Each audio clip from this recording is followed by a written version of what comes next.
Good morning, all. So this is Akshay Kadam, Academic Director, UPSC MPSC Guide. So guys, आज आपण आपल्या या प्रारंभ लेक्चर सिरीजमध्ये आपला तिसरा क्लास आहे आणि या क्लासमध्ये जसं आपण डिस्कस केलेलं लास्ट ह्याच्यामध्ये मी तुम्हाला थोड्या बेसिक स्ट्रॅटेजी सांगितल्या. आता या लेक्चरमध्ये आपण थोडा टेक्निकल हळूहळू will go into the technicalities. Okay, पण त्याच्यामध्ये आजचं जे लेक्चर आहे ना त्याच्यामध्ये मी तुमच्याबरोबर UPSCचा सिलेबस डिस्कस करणार आहे. सो मग प्रिलियम्सचा काय सिलेबस होता ते आपण डिस्कस करूया. बट आय होप तुम्हाला मागच्या लेक्चरमध्ये मी जी पुस्तकं आणायला लावलेली ती तुम्ही घेतली असतील, ती वाचायला चालू करा. ती काय अवांतर वाचनाची पुस्तकं आहेत.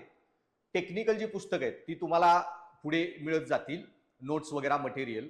सो आत्ता आपण सिलेबस डिस्कशन झालं की तुम्हाला मी एक NCERTचं ची जी पुस्तकं सांगणार आहे ती आपल्या ॲपवर पण अवेलेबल असतात, ती तुम्ही डाउनलोड करू शकता किंवा मार्केटमधून पण ती मिळतात.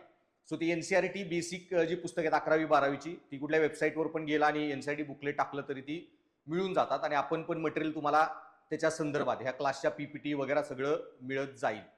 ओके, पण ती जी काल मी पुस्तकं सांगितलेली लास्ट लेक्चरला ती अवांतर वाचन स्वतःच्या ह्याच्यासाठी, ते तर घरातल्या तुमच्या कोणीही वाचू शकता अशी ती पुस्तकं आहेत. So do read those books. So आज मग 2 तास आपण पहिले प्रिलियमचा जो सिलेबस आहे UPSCच्या MPSCच्या ऑलमोस्ट सेम आहे, थोडाफार फरक आहे, तो काय आहे आणि त्या बाबतीत मी तुमच्यासोबत मग डिस्कशन घेईन.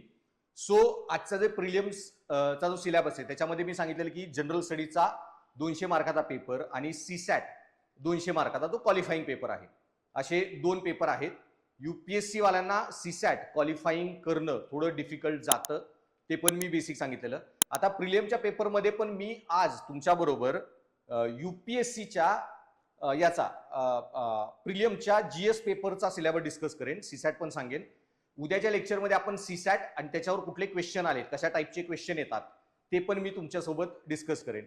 सो UPSCचे प्रिलियमचा जो GS पेपर 1 आहे तो आज मुख्य म्हणजे आपण बघूया डिटेलमध्ये. सो UPSC मध्ये ॲज आय टोल्ड यू, प्रिलियम्समध्ये GS पेपर 1 200 मार्क आणि CSAT ॲप्टिट्यूड पेपर CSATचा 200 जो क्वालिफाईंग पेपर आहे. आता या पेपरमध्ये मग कुठले कुठले मॉड्यूल्स येतात किंवा काय काय सब टॉपिक्स आहेत ते बघूयात. याच्यातले बरेच सब टॉपिक प्रिलियमला आहेत, मेन्सला नाहीत, या किंवा मेन्सला आहेत ते प्रिलियमला नाहीत. ओके, ते कुठले टॉपिक आहेत ते पण मी तुम्हाला डिटेलमध्ये सांगत जाईन. सो बेसिकली प्रिलियममध्ये तुम्हाला 4-5 महत्वाचे टॉपिक आहेत. One is your ancient history, then medieval history, then modern Indian history आणि हिस्ट्रीमध्येच आर्ट, आर्किटेक्चर, कल्चर वगैरे असे काही सब टॉपिक आहेत. मग जॉग्राफी खूप महत्वाचा पार्ट आहे. त्याच्यामध्ये फिजिकल जॉग्राफी म्हणजे जगाचा लाईक भौगोलिक जो भूगोल म्हणतो आपण. सो भूगोलाचे पण वेगवेगळे टाईप असतात, इकॉनॉमिक जॉग्राफी, देन तुमची सोशल जॉग्राफी वगैरे. सो फिजिकल जॉग्राफी तो जास्त महत्वाचा पार्ट आहे. त्याच्यानंतर जनरल सायन्स हा एक महत्वाचा पार्ट आहे. पण जनरल सायन्समध्ये general science and science and tech, तर सायन्स अँड टेक्नॉलॉजी हा पार्ट मेन्शन नाहीये प्रिलियममध्ये, पण तो सायन्स अँड टेक्नॉलॉजी जो पार्ट आहे ना तो करंट अफेअर हा एक महत्वाचा पार्ट आहे प्रिलियमचा. आणि मग प्रिलियममध्ये करंट अफेअरमध्ये जे पण सायन्स अँड टेक्नॉलॉजीमध्ये नवीन रिसर्च होत आहेत ते इनडायरेक्टली इकडे विचारतच राहतात. त्याच्यामुळे तुम्हाला ते दोन्ही करावं लागतं, जनरल सायन्स आणि सायन्स अँड टेक पण. मग आता आज हा जो GSचा पेपर आहे आणि CSATचा पेपर दोन्हीचा मी सिलेबस तुम्हाला सांगतो आणि त्याच्यामध्ये टॉपिक वाईज काय काय आहे आणि ओव्हरऑल त्याच्यात काय काय सब टॉपिक्स आहेत दोन्ही I will tell you. Just give me a second. आता प्रिलियमच्या पेपरमध्ये MPSCच्या पहिला टॉपिक आहे current events of national and international importance. So तुम्हाला करंट अफेअर वाचायचं आहे, इंडियाचं पण सगळं आणि इंटरनॅशनल लेवलला. आता हे करताना मग तुम्हाला एक मंथली मॅगझिनचा अभ्यास करावा लागतो. सो आपलं पण तुम्हाला करंट अफेअरचं मॅगझिन मिळेल, पण त्याचबरोबर आपल्याला UPSC साठी ओके इंटरनॅशनल जे सगळे आहे त्याचे एक मॅगझिन तर आपण कोचिंगतर्फे तुम्हाला देऊच. तुम्ही नंतर न्यूजपेपर वाचून स्वतः पण करंट अफेअर करावं लागतं आणि आपण रेग्युलर बॅचमध्ये पण करंट अफेअरचे तुमचे लेक्चर्स घेतोच. ओके, पण हा पार्ट आहे ना तो खूप डायनॅमिक आहे, खूप फास्ट आहे. मोस्ट ऑफ द मुलांना याच्यामध्ये थोडं चॅलेंज वाटतं कारण कुठूनही काही न्यूज येऊ शकते. पण मग त्याच्यामध्ये ऑलरेडी मी सांगितलेलं की तुम्हाला सगळं ज्ञान असायची गरज नाही. पण मेजर गोष्टी तो एक सेन्स यावा लागतो तुम्हाला की कुठली घटना किती महत्वाची आहे आणि ती मला माहीत पाहिजे का नाही या अँगलनी. सो आता हे जे करंट अफेअरचा जो पेपर आहे त्याच्यामध्ये मग आत्ता तुम्ही ह्या वर्षी तरी करंट अफेअरच्या नादी लागू नका, कारण तुम्ही जेव्हा एक्झाम देणार आहात प्रारंभची मुलं, अजून तुम्हाला 3 वर्ष आहेत, 4 वर्ष आहेत काही जणांना, तोपर्यंत करंट अफेअरमध्ये बरेच चेंजेस झालेले असतील. सो हे जे Iraq Russia, Ukraine Russia, Iran आणि US वॉर, हे सगळे पूर्ण सॉल्व्ह पण झालेले असतील. त्यावेळी पूर्ण काहीतरी वेगळे मुद्दे चालू असतील आणि त्याच्यामुळं तुम्ही आत्ता त्या गोष्टी अजिबात बघितल्या नाही तरी चालेल. फक्त वरच्यावर मी जे सांगितलेलं करंट अफेअरचं ज्ञान घ्या. ओके, पण जेव्हा तुम्ही नेक्स्ट ऍडव्हान्स लेवलला जाचाल तेव्हा मग करंट अफेअरच्या स्ट्रॅटेजीचे परत लेक्चर होतील. पण त्याच्यामध्ये मग मी सांगितलं ना, करंट अफेअर एवढा वास्ट आहे की तुम्हाला तो सेन्स लागतो बरं का. तो सेन्स जर आला ना की what I should read, what I shouldn't read, you should have that basic ability to deal with the questions. म्हणजे काय, आता बऱ्याच ह्याच्यामध्ये UPSC करंट अफेअरमध्ये प्लेसेस इन न्यूज हा टॉपिक विचारते की न्यूजमध्ये कुठल्या जागा आहेत, लोकेशन्स, आणि त्यांच्याबद्दल डायरेक्ट माहिती विचारते बेसिक की खाली काही जागा देते आणि ही जागा कुठं आहे वगैरे. सो फॉर एक्झाम्पल की आता इराणमध्ये लढाई चालू आहे, तर त्याच्यामध्ये काही आयलँडचं नाव सारखं येतं की किंवा होर्मुझ स्ट्रेट कुठं आहे वगैरे, किंवा एखादा आयलँड. ओके, तर खर्ग म्हणून एक आयलँड होतं इराणमध्ये, इराणच्या जवळ, तिथं त्यांची पेट्रोल रिफायनरी खूप होत्या. मग ते आयलँड कुठं आहे असं डायरेक्टली तुम्हाला क्वेश्चन विचारतात. सो अशी कुठली एखादी घटना घडली असेल, एखादा ज्वालामुखीचा उद्रेक झाला, मग बॅरन आयलँड हे कुठं सापडतं, तर आपल्या अंदमान निकोबारमध्ये बॅरन आयलँड वोल्कॅनो आहे, तिथं तो इरप्ट झालेला आहे. सो अशी काही कुठली घटना होती काहीतरी, किंवा एखादं इव्हेंट लाईक ऑलिम्पिकची एखादी फायनल गेम एखाद्या शहरात झाली, तर ते शहर कुठल्या देशाचं भाग आहे. सो असे काही in general they will ask you very open ended questions. पण तुम्हाला सेन्स यायला पाहिजे, अरे this is very important place, very important news, आणि त्या हिशोबाने तुम्हाला तो टॉपिक अभ्यास करत जाणं अपेक्षित आहे. सो तुम्हाला आता जेव्हा करंट अफेअरचे क्वेश्चन बघचाल ना, त्यावेळी तुम्हाला ते कळत जाईल. ते क्वेश्चन मी आत्ता घेणार नाही, कारण current affair as of now not necessary for you. Current affair आपण नंतर बघूया, सो नेक्स्ट इयरला जेव्हा तुम्ही जाचाल तेव्हा. पण आत्ता मग तुम्हाला बेसिकली काय करायचंय की डेली एखादी न्यूज बघत राहायची, न्यूज पेपरमध्ये काय इव्हेंट चालू आहेत वगैरे. आता फॉर एक्झाम्पल पालखी इज गोइंग ऑन. आता पालखीमध्ये बघा की खूप लोक असतात. ओके, 10-20 लाख पण लोक होतात पालखीमध्ये. ह्यावेळी थोडी कमी लोक आहेत. आता एवढ्या लोकांचं मॅनेजमेंट हे कसं करतं, गव्हर्नमेंटचं कुठलं डिपार्टमेंट करतं, ओके, याच्यामध्ये काय काय स्टेप्स घेतले जातात, एक जनरल वाचायचं. मग पेपरमध्ये न्यूज येतो पालखीची पूर्वतयारी वगैरे, प्रशासनाने काय काय केलं वगैरे. तर ते जे सगळे पूर्वतयारी काय काय स्टेप्स घेतल्या गेल्या ते तुम्हाला वाचणं अपेक्षित असतं, की बाबा एक बेसिक अपडेट राहा या सगळ्या गोष्टींबरोबर. परत आता पालखीला की तुम्हाला हळूहळू कळत जाईल की पालखीमध्ये एक स्ट्रेंज रिलेशन आहे की आपला मॉन्सून टाइमवर आला तर पालखीला खूप लोकांची गर्दी असते, पण मॉन्सून लेट झाला तर पालखीला गर्दी कमी होते. ह्या वर्षी तेच झालं, मॉन्सून लेट झाला, मॉन्सून लेट तर पेरण्या लेट, आणि पेरण्या लेट तर मग पालखीला लोक दोन्ही टाइमिंग क्लॅश होतं. आता पॉइंट हा आहे ना की महाराष्ट्रामध्ये आहे ब्लॅक सॉइल, काळी माती, आणि जी ब्लॅक रेगूर सॉइल आपण म्हणतो ही ना खूप चिकट होते. ओके, आणि ती चिकट झाल्यामुळे त्या ब्लॅक सॉइल त्याच्यामुळे ऑटोमॅटिकली तुमचं हे जे आहे चिकट झाली की तुम्ही नांगरू शकत नाही, आणि नांगरली पाणी एकदा खूप भिजली तर तुम्ही पेरण्या वगैरे त्याची मशागत करू शकत नाही. सो त्याची मशागत आधीच करून ठेवावी लागते. पाऊस आला की पेरण्या केल्या आणि लगेच तुम्ही मग पीक उगेपर्यंत काही शेतात काम नाहीये, पेरण्या झालं की लोक आषाढीला जायचे त्या वारीला, आणि माघारी येईपर्यंत पीक उगवलेलं असतं, पुढचे जी कामं करायची ती करणे. सो बेसिकली मग हे ब्लॅक सॉइलचा काय इश्यू आहे वगैरे, हे बेसिक गोष्टी करंट अफेअर आत्ताच तेवढं वाचा. बाकी तुम्हाला you don't need any higher level understanding of this current national event this year. Then पुढं हिस्ट्रीमध्ये बघा, history of India and Indian national movement. आता दोनच शब्द आहेत पण त्याच्यामध्ये there is a lot of data. पहिला काय, हिस्ट्री ऑफ इंडिया. आता हिस्ट्री ऑफ इंडियामध्ये मग 3 पार्ट येतात, ऍक्च्युली 4 पार्ट येतात. एन्शियंट हिस्ट्री, प्राचीन इतिहास, मिडिवल हिस्ट्री मध्ययुगीन इतिहास, आणि देन मॉडर्न इंडियन हिस्ट्री जो भारताचा स्वातंत्र्य संग्राम वगैरे तो होता, आणि 47 नंतर ते पुढं येतो पोस्ट इंडिपेंडंट इंडिया, स्वातंत्र्य नंतरचा भारत. आणि अजून एक इतिहासामध्ये भाग आहे जगाचा इतिहास, वर्ल्ड हिस्ट्री. प्रिलियम मध्ये लक्षात ठेवा, वर्ल्ड हिस्ट्री जगाचा इतिहास आणि पोस्ट इंडिपेंडंट स्वातंत्र्यानंतरचा भारत या दोन्ही गोष्टी आपल्याला शिकायच्या नाहीत प्रिलियम मध्ये. पोस्ट इंडिपेंडंट इंडिया आणि वर्ल्ड हिस्ट्री हे मेन्स टॉपिक आहेत. प्रिलियम मध्ये तुम्हाला आहे फक्त ancient, medieval, modern, okay, history of India मध्ये, आणि इंडियन नॅशनल मुवमेंट म्हणजे भारताची स्वातंत्र्य चळवळ एक बेसिकली इम्पॉर्टंट पॉइंट आहे. आणि याच्यामध्ये अजून एक हिस्ट्री ऑफ इंडिया मध्ये अजून एक भाग येतो जो मेन्शन नाहीये पण क्वेश्चन्स येतात त्याच्यावर, which is indirectly part of history of India, that is art, architecture, culture. Okay, so भारताची संस्कृती, कला, आर्ट, आर्किटेक्चर आणि कल्चर. सो भारताची कला, स्थापत्य शैली वगैरे आणि संस्कृती हे 3 भाग. याच्यामध्ये आजकाल म्हणजे जनरली बीजेपी गव्हर्नमेंट जेव्हापासून पॉवरमध्ये आली आहे तर तुम्हाला हे एन्शियन हिस्ट्रीमध्ये आर्ट, कल्चर, हे टेम्पल्स, त्यांचे आर्किटेक्चर वगैरे ह्या गोष्टी जास्त दिसून येऊ लागल्या आहेत, यांचा इतिहास तुम्हाला जास्त विचारला जातो. सो मग हिस्ट्री ऑफ इंडियामध्ये मग एन्शियंट इंडिया म्हणजे काय की ऑलमोस्ट तुम्हाला पॅलिओलिथिक, मेझोलिथिक, निओलिथिक म्हणजे माकडाचा माणूस झाला तो पॅलिओलिथिक टाइम पिरियड. त्याच्यानंतर आपण शेती करायला लागलो, म्हणजे हे जंगलामध्ये जे भटकायचो तिथून शेती करायला लागलो, दॅट इज ट्रान्झिशन पिरियड मेझोलिथिक. आणि त्यानंतर शेती प्रॉपर करायला लागलो तो निओलिथिक पिरियड. हे 3 पिरियड, आणि त्याच्यानंतर येतो पॅलिओलिथिक, मेझोलिथिक, निओलिथिक, तुमचा मॉडर्न इंडियन हिस्ट्रीचा पार्ट.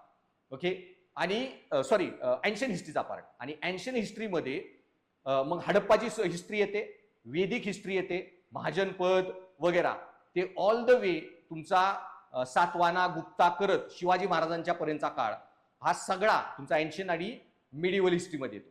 आता हे जे टॉपिक तुम्ही शिकताना ancient, medieval history, modern Indian history, तर आता तुम्हाला एक ट्रेंड समजून घ्यायची आहे की क्वेश्चन मध्ये युपीएससीनी पॅटर्न बदललेला आहे.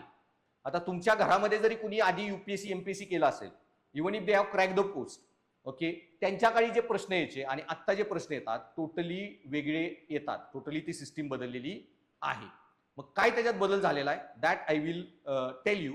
आता आधी जे प्रश्न यायचे ना, पहिले एक गोष्ट लक्षात ठेवायची. आता मी थोड्या वेळापूर्वी माझी पीपीटी ऑफ केलेली, त्यावेळी माझा तुम्ही लॅपटॉपचा डीपी बघितला असेल, नसेल तरी मी तुम्हाला परत दाखवतो. हे वाक्य कायम लक्षात ठेवा, माझ्या लॅपटॉपच्या डीपीवर जे आहे ते तुमच्या प्रिपरेशनमध्ये खूप कामाचं आहे. Question everything. आता काय आहे की आत्तापर्यंत तुम्ही जसा अभ्यास करायचा किंवा तुम्ही शाळेमध्ये जे केलं असेल इन युअर स्कूल डेज वगैरे, you have to change the entire orientation now. आता तुम्हाला काय करायचंय की आधी कसे प्रश्न यायचे, स्ट्रेट फॉरवर्ड प्रश्न यायचे इतिहासामध्ये पण, की पानिपतची लढाई, so first battle of Panipat, second battle of Panipat, third battle of Panipat, कुठल्या वर्षी लढाया झाल्या, ओके, की 1771 वगैरे, 1761 वगैरे, डे इयर्स देतील आणि जोड्या जुळवा वगैरे. आता ते अजिबात असे प्रश्न विचारत नाहीत. ओके, डेट्स कधी आल्या वगैरे. किंवा आधी प्रश्न जसे यायचे की पुस्तक, कुणी कुठलं पुस्तक लिहिलं, आज पण येतात तसे प्रश्न, पुस्तकं देतात, ऑथर्स देतात, त्यांच्या पेअर्स लिंक करा. मी पुढे काय I will show you the questions, but understand now they don't want that rote learning. मी मागच्या 2 लेक्चरमध्ये तुम्हाला हीच गोष्ट सांगितलेली, रट्टा मारो हे रोट लर्निंग त्यांना अपेक्षित नाही. मग आता प्रश्न काय विचारतात की भाई थर्ड बॅटल ऑफ पानिपत जी झाली 1761 ला, 1 lakh Marathas went to Delhi and almost 1 lakh Maratha soldiers died in that battle. By why we went to Delhi to fight the battle? जेव्हा औरंगजेब, लिटरली सांगतोय, शिवाजी महाराजांची डेथ झाल्यावर 1680 ला औरंगजेब 25 लाखाची फौज घेऊन आलता भारतामध्ये, 25 लाख ऑलमोस्ट, आणि त्याच्यामध्ये 9 लाख फौज घेऊन आलेला 1680 मध्ये. 25 वर्ष तो भारतात होता, महाराष्ट्रात. त्या 9 लाखामध्ये जवळपास पहिल्या 9 वर्षात संभाजी महाराजांनी 4.5 लाख फौज त्याची मारलेली. ऑलमोस्ट 120-24 बॅटल केल्या त्यांनी बिना हरता, आणि राहिलेली फौज 4-4.5 लाखाची नंतर महाराणी ताराबाई, राजाराम महाराज त्यांच्या नेतृत्वाखाली पूर्ण डिस्ट्रॉय केल्या गेल्या राहिलेली 10-15 वर्ष. तर 9 लाखाची फौज जी मुघल घेऊन आलेली ती महाराष्ट्रात टिकली नाही, तर मग हा जो अब्दाली 2-3 लाखाची फौज घेऊन आलेला त्याचं काय टिकावर लागला असता, जरी तो सातपुडा विंध्यन पर्वत क्रॉस करून महाराष्ट्रात आला असता तर. मग आपल्याला तिकडे दिल्लीला जायची काय गरज होती? सो प्रश्न आता असे स्ट्रेट फॉरवर्ड येत नाहीत तुम्हाला की कुठली पानिपतची लढाई कधी झाली, तिसरी पानिपतची लढाई कुणाच्यात झाली, कधी झाली. प्रश्न येतो की why Marathas went to Delhi to fight the battle. So 1761 ला झालेलं पानिपतची लढाई, त्याच्या 10 वर्ष अगोदर ओके 1752-54 ला एक करार झालेला अहमदिया अग्रीमेंट, आणि त्याच्या 10-15 वर्ष अगोदर ओके दिल्लीवर अटॅक केलेला इराणच्याच एका राजानी नादिर शाह, आणि या नादिर शाहचाच चेला होता पुढे अब्दाली जो पानिपतमध्ये भारतावर अटॅक करायला आला. आता हा जो नादिर शाह होता त्यांनी दिल्ली लुटलेली, कोहिनूरचा हिरा हे सगळं त्यांनी लुटलेलं. तर 1680 ला जेव्हा औरंगजेब सगळी फौज घेऊन आला, पुढचे 25 वर्ष ही वॉज इन महाराष्ट्र, आणि टोटली मुघल डिस्ट्रॉय झाले. औरंगजेब पण ह्याच मातीत मेला, आणि त्याच्यानंतर मुघल एवढे वीक झाले की त्यांना दिल्ली वाचवणे, प्रोटेक्ट करणे शक्य नव्हतं, आणि ऑटोमॅटिकली मग एकच सत्ता होती जी दिल्लीला वाचवू शकते, म्हणून मुघलांनी आपल्याशी एक करार साईन केलेला अहमदिया अग्रीमेंट. अहमद शाह म्हणून मुघलांचा एक राजा होता, त्यांनी हा करार केलेला, आणि त्याच्या बदल्यात आपण 20 लाखाची फौज दिल्लीमध्ये कायम ठेवणार, आणि ही 20 लाखाची फौज दिल्ली प्रोटेक्ट करणार इतर लोकांपासून, असे परकीय आक्रमण वगैरे किंवा तिथल्या लोकल कोणी उठाव केला मुघलांच्या विरुद्ध वगैरे, आणि त्याच्या बदल्यात अफगाणिस्तान पाकिस्तानचा जो सगळा भाग आहे त्याचा चौथ हा महाराष्ट्राला मिळणार. ओके आपल्याला छत्रपतींना मिळणार, शाहूंना, आणि त्या चौथ कलेक्ट करायला राघवा दादा जे म्हणतो ना अटके पार झेंडे काढले. त्या अटक नदी म्हणजे अफगाणिस्तान आणि इराणची बॉर्डर आहे, त्या अटक नदीपर्यंत आपली सत्ता किंवा फौजा पोचलेल्या. सो हा करार जो झालेला, मग आपण आता टॅक्स गोळा केलेला आहे, तर करारानुसार आपल्याला लढायला जावं लागणार, आणि मग आपण ते लढायला गेलो, पानिपतची लढाई. सो हे का झालं हे तुम्हाला माहित असणं खूप गरजेचं आहे, म्हणजे तुम्हाला अभ्यास कसा करायचा आहे तो ट्रेंड समजून घ्या, नुसत्याच गोष्टी वाचायच्या नाहीत. ओके मग एकदा त्यांनी प्रश्न काय विचारलेला हिस्ट्रीमध्ये की भारतातला एक खूप महान हे आहे थिंकर किंवा पोएट कालिदास, गुप्ता पिरियडमध्ये कालिदास होता, लिजेंड माणूस आहे, त्यांनी बरीच पुस्तकं लिहिली. आता तुम्ही जुन्या सिलेबसमध्ये काय होतं, कालिदासांनी कुठली पुस्तकं लिहिली ती फक्त वाचायची. मग कालिदासांनी हे पुस्तक लिहिलं, ते पुस्तक लिहिलं.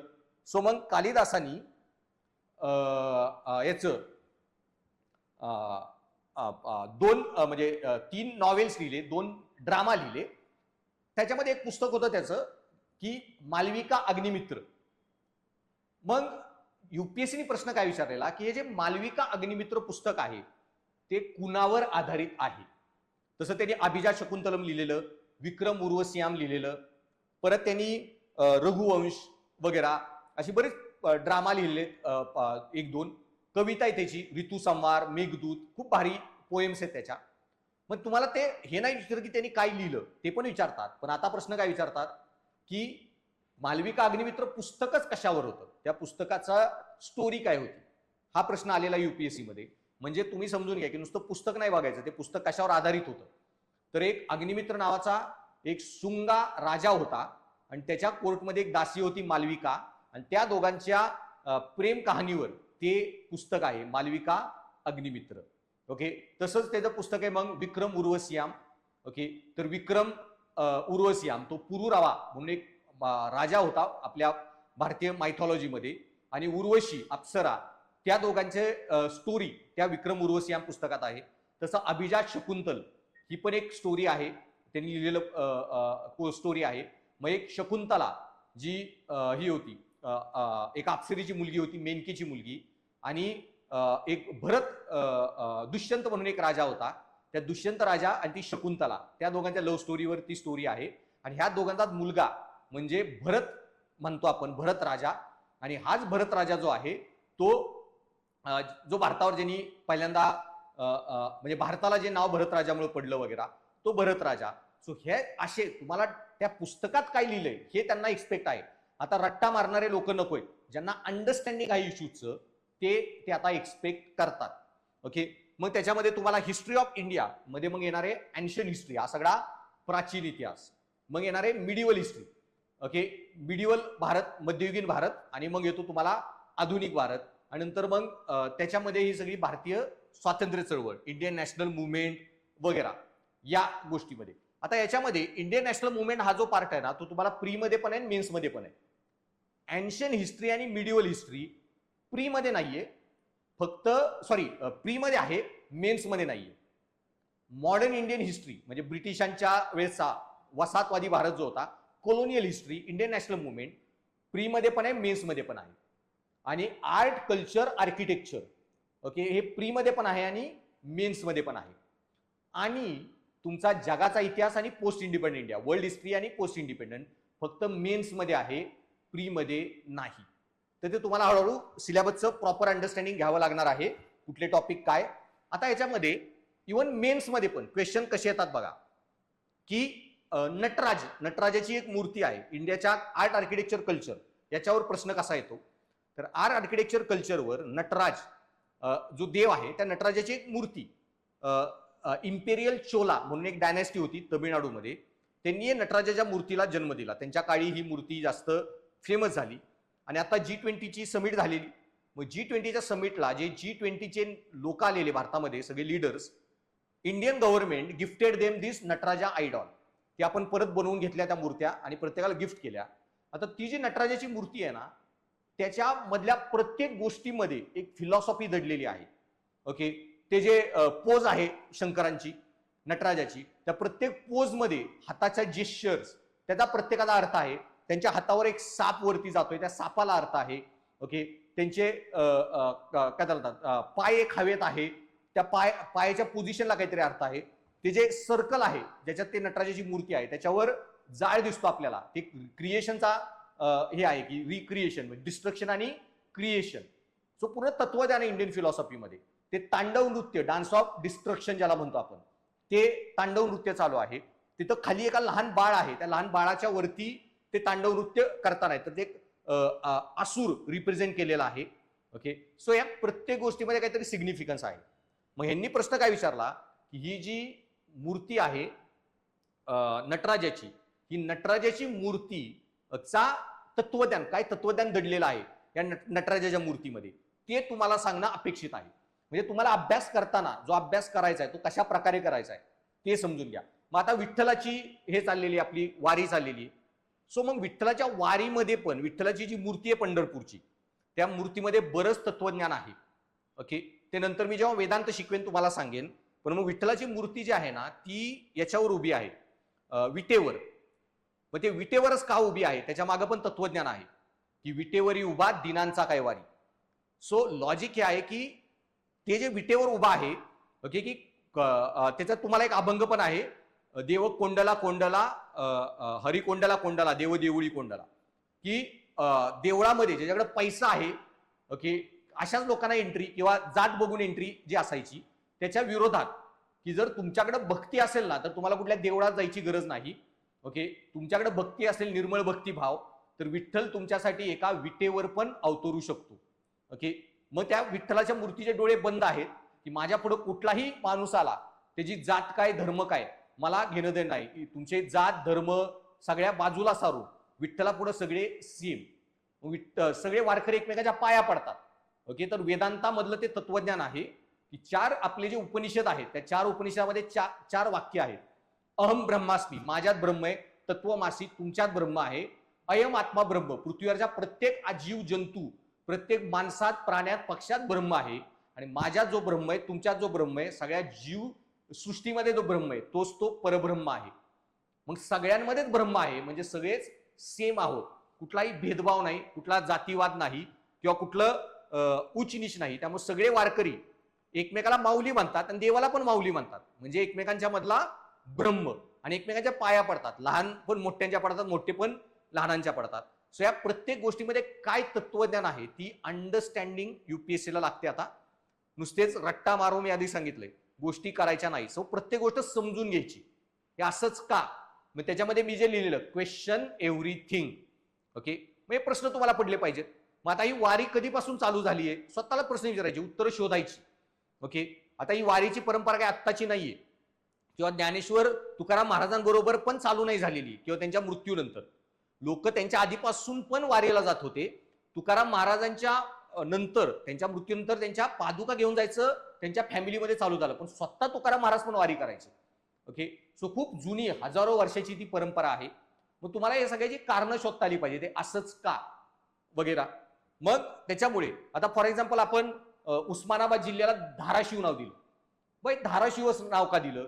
मग धाराशिव शब्दाचा अर्थ काय? धारासूर पण एक राक्षस होता वगैरे. अशाच जस्ट गोष्टी शोधायच्या, म्हणजे तुमची एक चिकित्सक वृत्ती जे म्हणतो ना, ती तुमच्याकडे आली पाहिजे, जे आत्तापासून तुम्हाला करायचे. छोट्या छोट्या गोष्टीमध्ये युपीएससीचा अभ्यास केल्यासारखाच अभ्यास करायचा. मग आता तुम्ही गाडीमधून पण चाललाय बरं का, आणि मी एकदा त्या दिवशी ट्रक म्हणजे गाडीत चाललेलो, समोर एक ट्रक होता. ओके, तर प्रोपॅनॉल म्हणून त्या ट्रकवर लिहिलेलं इन्फ्लॅमेस लिक्विड वगैरे वगैरे. वाचलं तुम्ही, लगेच डोक्यात आलं पाहिजे Y propanol is used. Okay, कुठं त्याचा वापर केला जातो वगैरे. आता सीएनजीचे चालू आहे, एलपीजी सीएनजी वगैरे, इराणच्या इश्यू नंतर. मग बाई एलपीजी मध्ये काय फरक आहे, सीएनजी मध्ये काय फरक आहे वगैरे, बेसिक बेसिक गोष्टी वाचून घ्यायच्या. ओके, शेल गॅस काय असतो, स्वतःच एकदम बेसिक लेवल, पण त्याचं अंडरस्टँडिंग नीट आलं पाहिजे.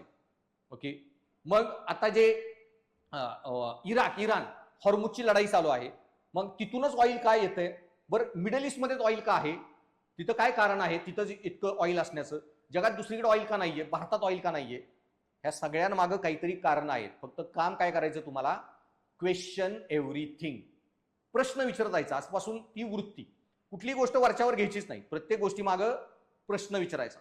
आणि आपल्या भारतीय तत्वज्ञानाचा सगळ्यात डीप नॉलेज, डीप पॉइंट हाच आहे.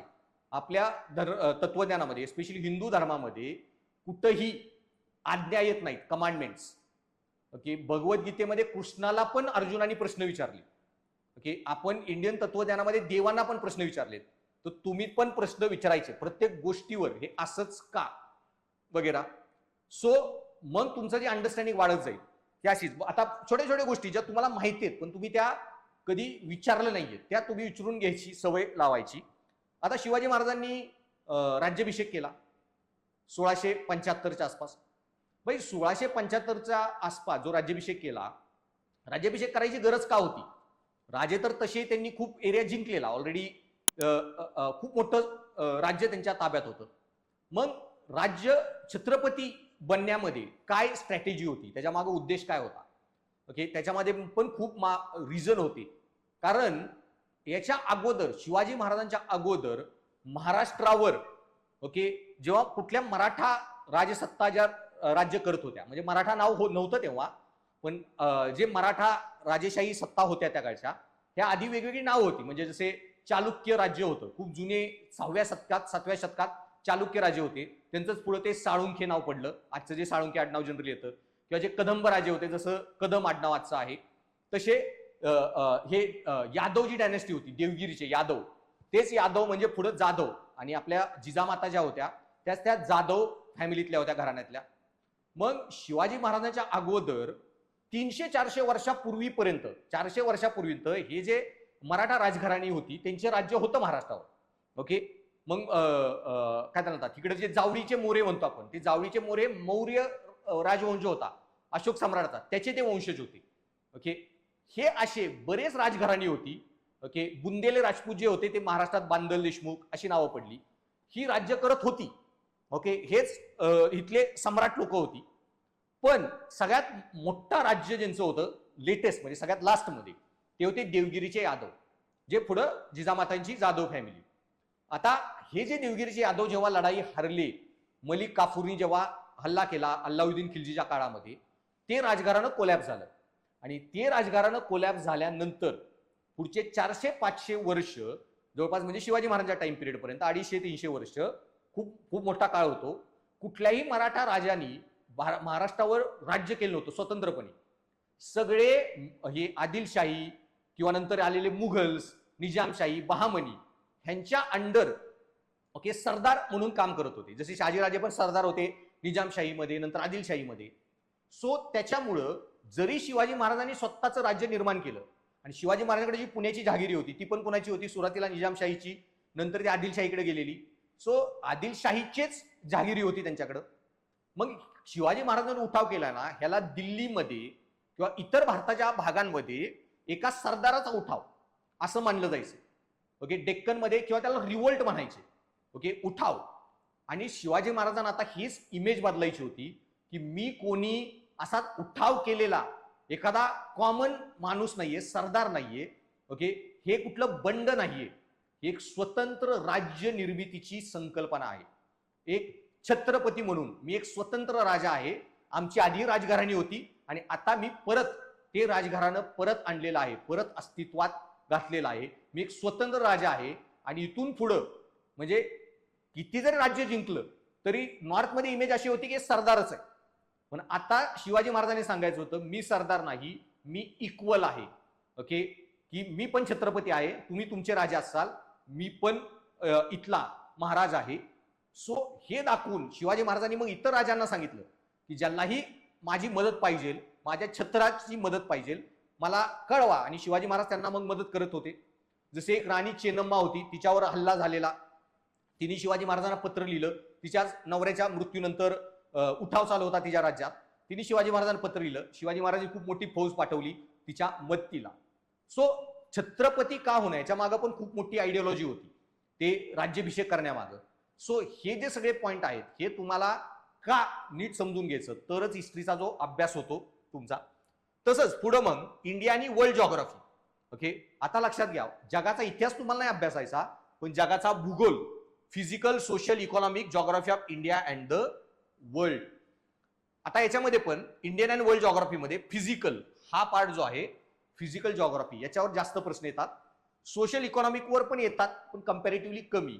फिजिकल जॉग्राफी म्हणजे काय, हे मॉन्सून, क्लायमेट, हे सगळे जे इश्यू आहेत, ओके, ते नीट समजून घ्यावे लागतात. आता हे जे तुम्हाला फिजिकल जॉग्राफी हा जो पार्ट आहे ना, याचा पण तुम्हाला क्लासमध्ये सगळे आपले बेसिक लेक्चर्स होतील, नंतर ऍडव्हान्स लेक्चर होतील. तो हा टेक्निकल विषय आहे, हा तुम्हाला सेल्फ स्टडीनी समजणार नाही. ओके, त्यामुळे हळूहळू सांगेन तुम्हाला सेल्फ स्टडीमध्ये काय वाचायचंय, कसं वाचायचंय.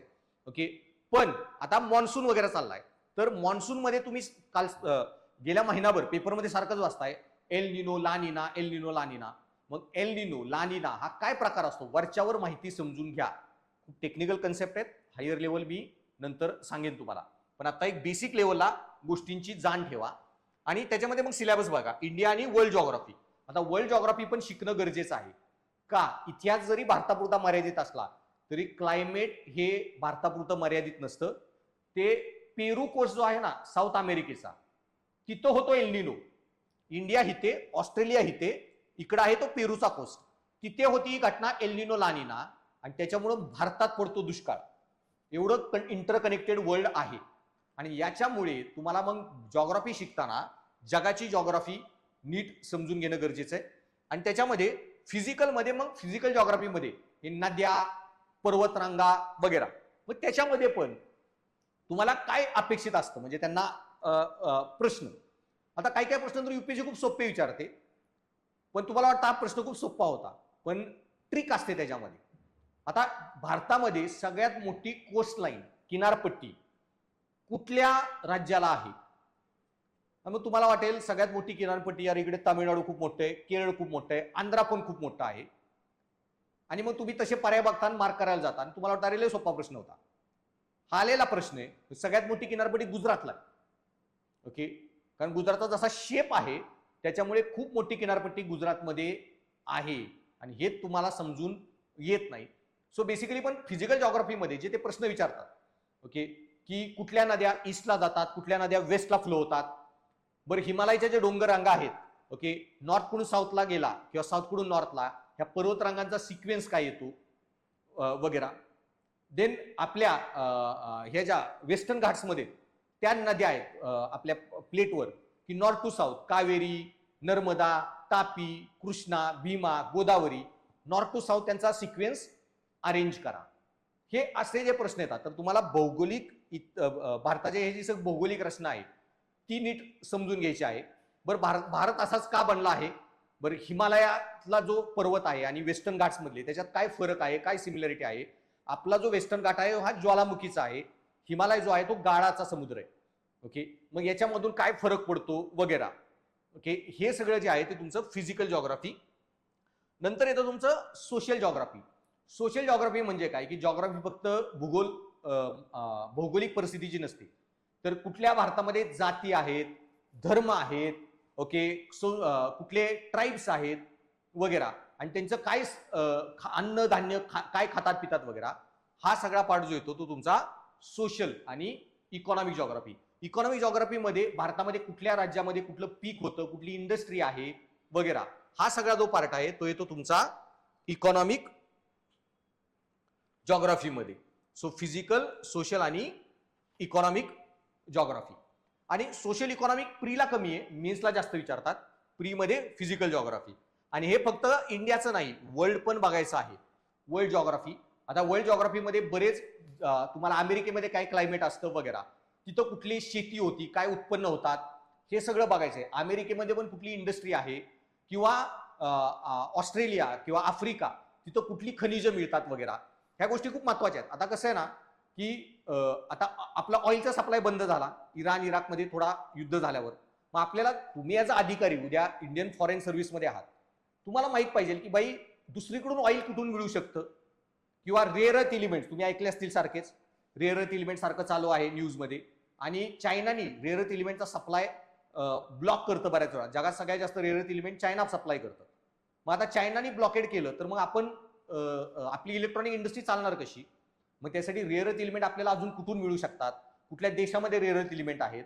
ओके, आपल्या सगळ्यांच्या ज्या बॅटऱ्या आहेत मोबाईल फोनच्या, त्यात लिथियम आयन असतो. लिथियम बॅटरीज आहेत, तुम्ही वाचता बॅटरीचे स्पेसिफिकेशन वाचा, सगळ्यात लिथियम बॅटरी सगळीकडे यूज होते. पण हे लिथियम मिळतं कुठून? ओके, त्यात कोबाल्ट पण लागतं मोबाईल इलेक्ट्रॉनिक्समध्ये. जगातलं सगळ्यात कोबाल्ट वगैरे ते काँगो देशातून उत्पन्न होतं त्याचं. मग हे कुठल्या देशातून कुठलं मिनरल मिळतं आपल्याला वगैरे, हे सगळे शेल गॅस कुठल्या देशात जास्त प्रमाणात आहे, आपण ऑइल आणतो ते कुठल्या कुठल्या देशातून आणतो, मग त्यांची भौगोलिक परिस्थिती काय आहे, त्यांची ऍग्रिकल्चर काय आहे वगैरे. ओके, आता आपल्या इकडे काजू, आपल्याला माहिती आहे काजू आपल्याला कोकणातून मिळतो. पण कोकणात जेवढा काजू बनतो तेवढा काजू भारताच्या गरजे एवढा भारताकडेच नाहीये. आणि कोकणातला काही काजू खूप बेस्ट क्वालिटी आहे, तो बाहेर एक्सपोर्ट होतो. पण आपल्या इकडे टांझानिया तिकडून पण काजू येतात. ओके, मग तुम्हाला बेसिक बेसिक माहित पाहिजे भौगोलिक याच्यामध्ये की आपला जो काजू असतो ना कोकणातला खूप कडक असतो. ओके, हार्ड, आणि ते चांगला पकडला जातो. टांझानियातला जरा भुशीसारखा लागतो, पावडरी, की लगेच हे होतो, चावला की लगेच त्याचा भुगा होतो. सो बेसिक बेसिक गोष्टी वाचायच्यात. एक युपीएससी ऍस्पायरंट म्हणून तुम्हाला जे माहित पाहिजे ह्या वर्षी, भाई हापूस आंबा. ओके, तर देवगडचा हापूस जे म्हणतो, मग तोच एवढा भारी का? ओके, त्याच्यात कुठले गुण असतात, त्याला जीआय टॅग का मिळतो, हे एक बेसिक तुम्ही जे पण गोष्टी आता वाचताय ना त्याच आहे. युपीएससी काय एकदम स्पेशल नाहीये, काही खूप आउट ऑफ बॉक्स काय नाहीये, पण हेच तुम्हाला नीट वाचून घ्यायचंय. मग कोकणात अशी काय परिस्थिती आहे की तिथं हापूस बेस्ट क्वालिटी बनतो? वरची जी स्किन असते हापूसची ती रिंकल होते. जर ठेवला ना त्याला 5-10 दिवस पिकलेला हापूस, वरती वरती त्याच्या घड्या पडतात. त्याच्यात जर घड्या पडत असतील तर तो ओरिजिनल हापूस आहे. ओके, तो जर आपण वेस्टर्न महाराष्ट्रामध्ये आपल्या इथं हापूस लावला, सातारा, सांगली, कोल्हापूर कुठे, त्याची स्किन खूप जाड होते ना, साईज पण छोटी होते. तर हे त्याचा एक स्पेसिफिक वास आहे जो देवगड आणि रत्नागिरीतल्या हापूसला येतो. सो हे तुम्हाला बेसिक आहे. मग तिथं ह्युमिडिटी जास्त असते, आणि समुद्राची ती ह्युमिडिटी असल्यामुळं तिथं हा बेस्ट हापूस बनवू शकतो. मग ते काय कारण आहे वगैरे. मग हापूसला नाव म्हणतो अल्फॅन्सो. मग अल्फॅन्सो नाव का पडलंय हापूसला? ओके, मग अल्फॅन्सो नावाचा पोर्तुगीजांचा एक राजा होता, अल्फॅन्सो दी अल्बरकुर्क.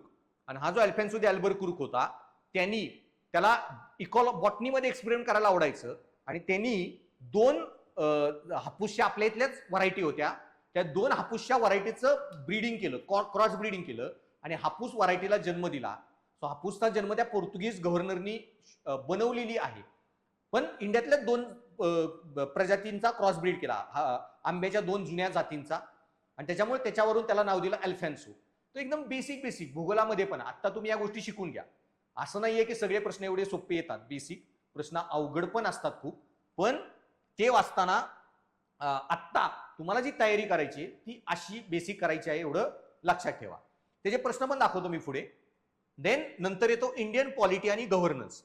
हा पार्ट सगळ्यात जास्त मुलांना इरिटेट होतो, कारण हिस्ट्री आणि जॉग्राफी खूप इंटरेस्टिंग आहे, आजूबाजूच्या गोष्टी समजून घेणे, वाचणे खूप भारी वाटतं. पण पॉलिटीचा जो पार्ट आहे ना तो फॅक्च्युअल आहे, आणि त्याच्यामुळं त्याला लक्षात ठेवणं हे खूप अवघड पडतं. ओके, सो आता बेसिकली एक गोष्ट लक्षात ठेवा, पॉलिटी हा खूप फॅक्च्युअल पार्ट आहे.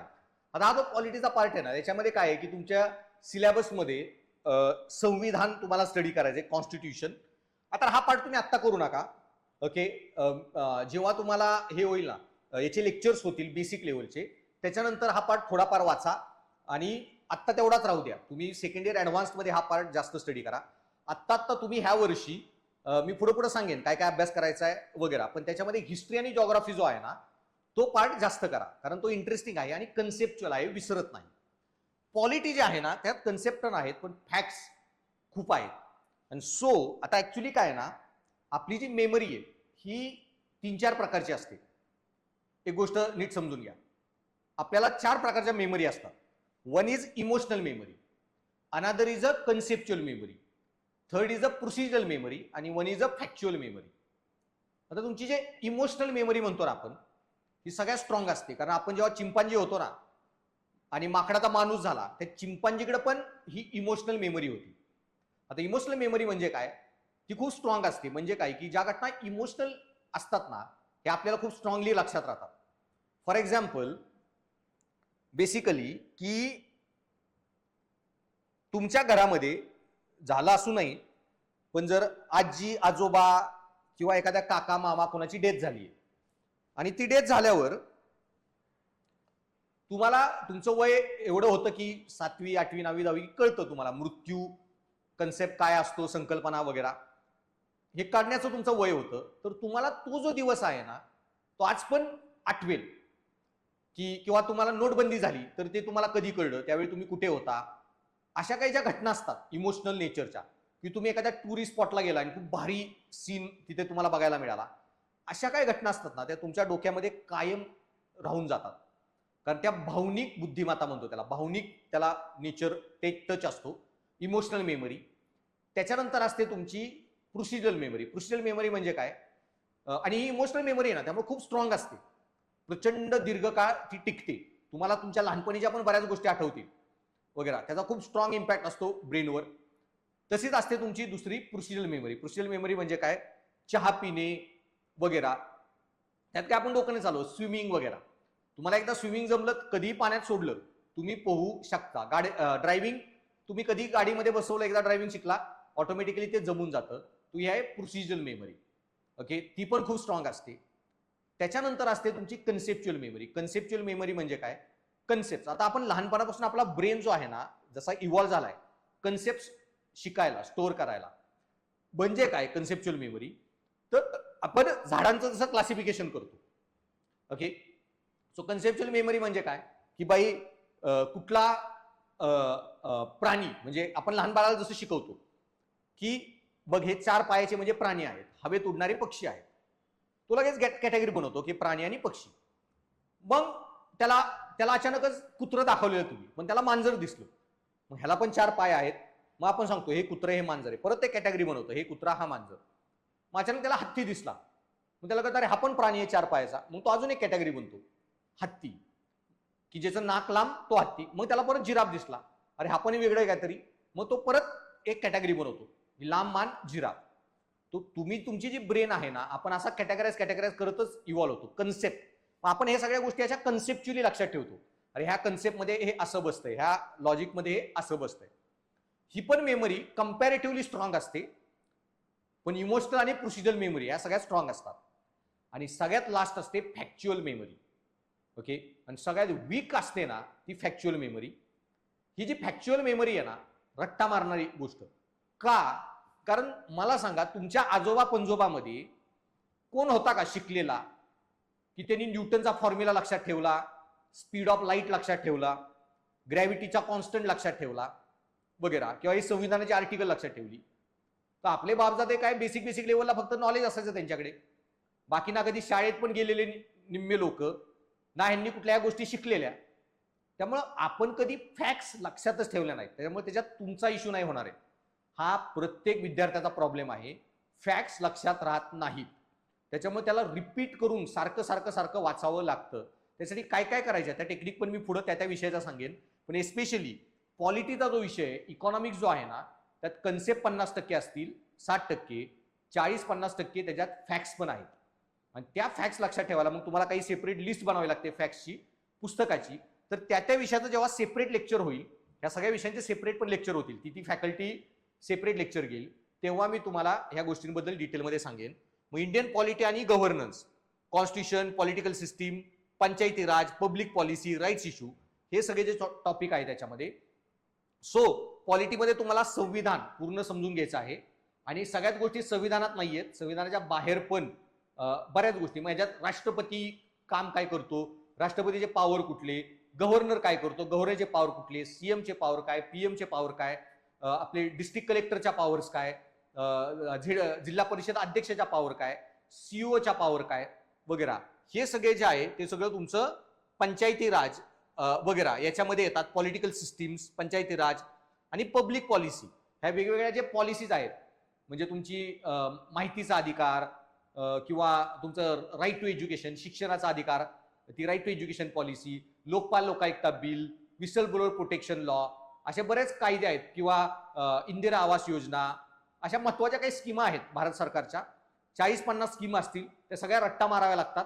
आणि कुठल्या स्कीममध्ये कोण आहे, मग प्रश्न कसे येतात की बाई याच्यावर आलेला Mahatma Gandhi national rural employment guarantee act, NREGA scheme आपण जी म्हणतो, ह्या नरेगा स्कीम मध्ये जॉब कुणाला दिला जातो, कुठल्या प्रकारच्या जॉब आहे किंवा जॉब कुठल्या कंडिशनमध्ये दिला जातो. तर ही जी नरेगा स्कीम आहे ना, त्याच्यामध्ये अनस्किल्ड लेबर, स्किल्ड लेबरसाठी जॉब मिळत नाही. अनस्किल्ड म्हणजे काय की तुम्ही असंच खड्डे खोदणे वगैरे असली कामं करा. हा, तुमच्याकडे डिग्री आहे तरी पण नरेगा तुम्हाला काम देतील, त्याचा काय प्रॉब्लेम नाहीये. हा, पण डिग्री आहे म्हणून मला काहीतरी स्किल वाला जॉब दे, असं तुम्ही नरेगाच्या माणसाला म्हणू शकत नाही, कारण नरेगा स्कीम ही अनस्किल्ड जॉबसाठी आहे.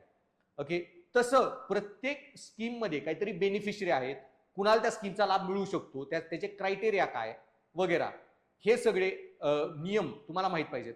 आता कालच महाराष्ट्राच्या मंत्रिमंडळाने एक नियम हे केलाय, जो ऑलरेडी नियम आहे जुना, की महाराष्ट्रामध्ये जमिनी विकत घ्यायला तुम्ही शेतकरी असणं गरजेचं असतं. आणि बऱ्याच ठिकाणी एअरपोर्ट, हायवेची जेव्हा कामं होतात, हे सगळे नॉर्थ इंडियातली लोक येऊन महाराष्ट्रात जमिनी घेत आहेत आपल्या शेतकऱ्यांच्या. त्यांना माहिती आहे, मंत्रालय मध्ये त्यांचे जे एजंट लोक असतात ते सांगतात की इथं प्रोजेक्ट येणार आहे, तिथं प्रोजेक्ट येणार आहे, आधीच जमिनी घेऊन बसतात. आणि आपल्या इकडे जी गोरगरीब जनता, ज्यांना ही माहिती नसते, लुटले जातात. मग आता मागचं जे अधिवेशन झालं काल परवा, बावनकुळे साहेब त्यांनी सांगितलं की अशा ज्या जमिनी आहेत त्या डायरेक्ट आम्ही सरकार जमा करून घेणार आहे, असे काही व्यवहार झाले असतील. ओके, पण ज्यांनी जे शेतकरी नसताना पण जमिनी विकत घेतल्यात. सो मग हे काय नियम आहेत ते बेसिक तुम्हाला माहीत पाहिजेत. ओके, कुठल्या डिपार्टमेंटचं काय काम असतं वगैरे, सो तहसीलदाराची कामं काय असतात, सो ते सगळा पार्ट येतो तुमचा ह्या पब्लिक पॉलिसी, पॉलिटिकल सिस्टीम्स वगैरे मध्ये. आणि राईट्स म्हणजे अधिकार. ओके, तर तुमचे जे मूलभूत अधिकार वगैरे संविधानात आहेत, त्या मूलभूत अधिकारामध्ये कुठले कुठले अधिकार आहेत, त्याच्यावर कधी कधी मर्यादा येऊ शकते, त्याच्या काय कंडिशन आहेत वगैरे. सो हा सगळा जो पार्ट आहे तो तुमचा इंडियन पॉलिटी, हा प्रिलियमचा पार्ट. त्याच्यानंतर येतो तुमचं इकॉनॉमिक्स. ओके, इकॉनॉमिक्स मध्ये economic and social development. Okay, आता इकॉनॉमिक्स मध्ये पण बरेच टॉपिक आहेत, पण सगळ्यात जास्त त्याच्यामध्ये 2 भाग येतात, एक मॅक्रो इकॉनॉमिक्स आणि मायक्रो इकॉनॉमिक्स. तर मॅक्रो इकॉनॉमिक्स जो आहे ना, तो तुम्हाला सगळ्यात महत्वाचा पार्ट आहे, जास्त प्रश्न त्याच्यावर येतात. ओके, की त्याच्यामध्ये RBI, banking sector, repo, reverse repo, या थोड्या टेक्निकल टर्म आहेत, तुम्हाला आता कळणार नाहीत. ओके, पण मॅक्रो इकॉनॉमिक्स म्हणजे काय, मॅक्रो म्हणजे लार्ज स्केल चालणार. म्हणजे आरबीआयने एक निर्णय घेतला तर तो भारतातल्या सगळ्या बँकांवर परिणाम करतो, आणि बँकांवर परिणाम झाला की तो आपल्या सगळ्या लोकांवर परिणाम करतो, कस्टमर बँकांचे लोकांवर.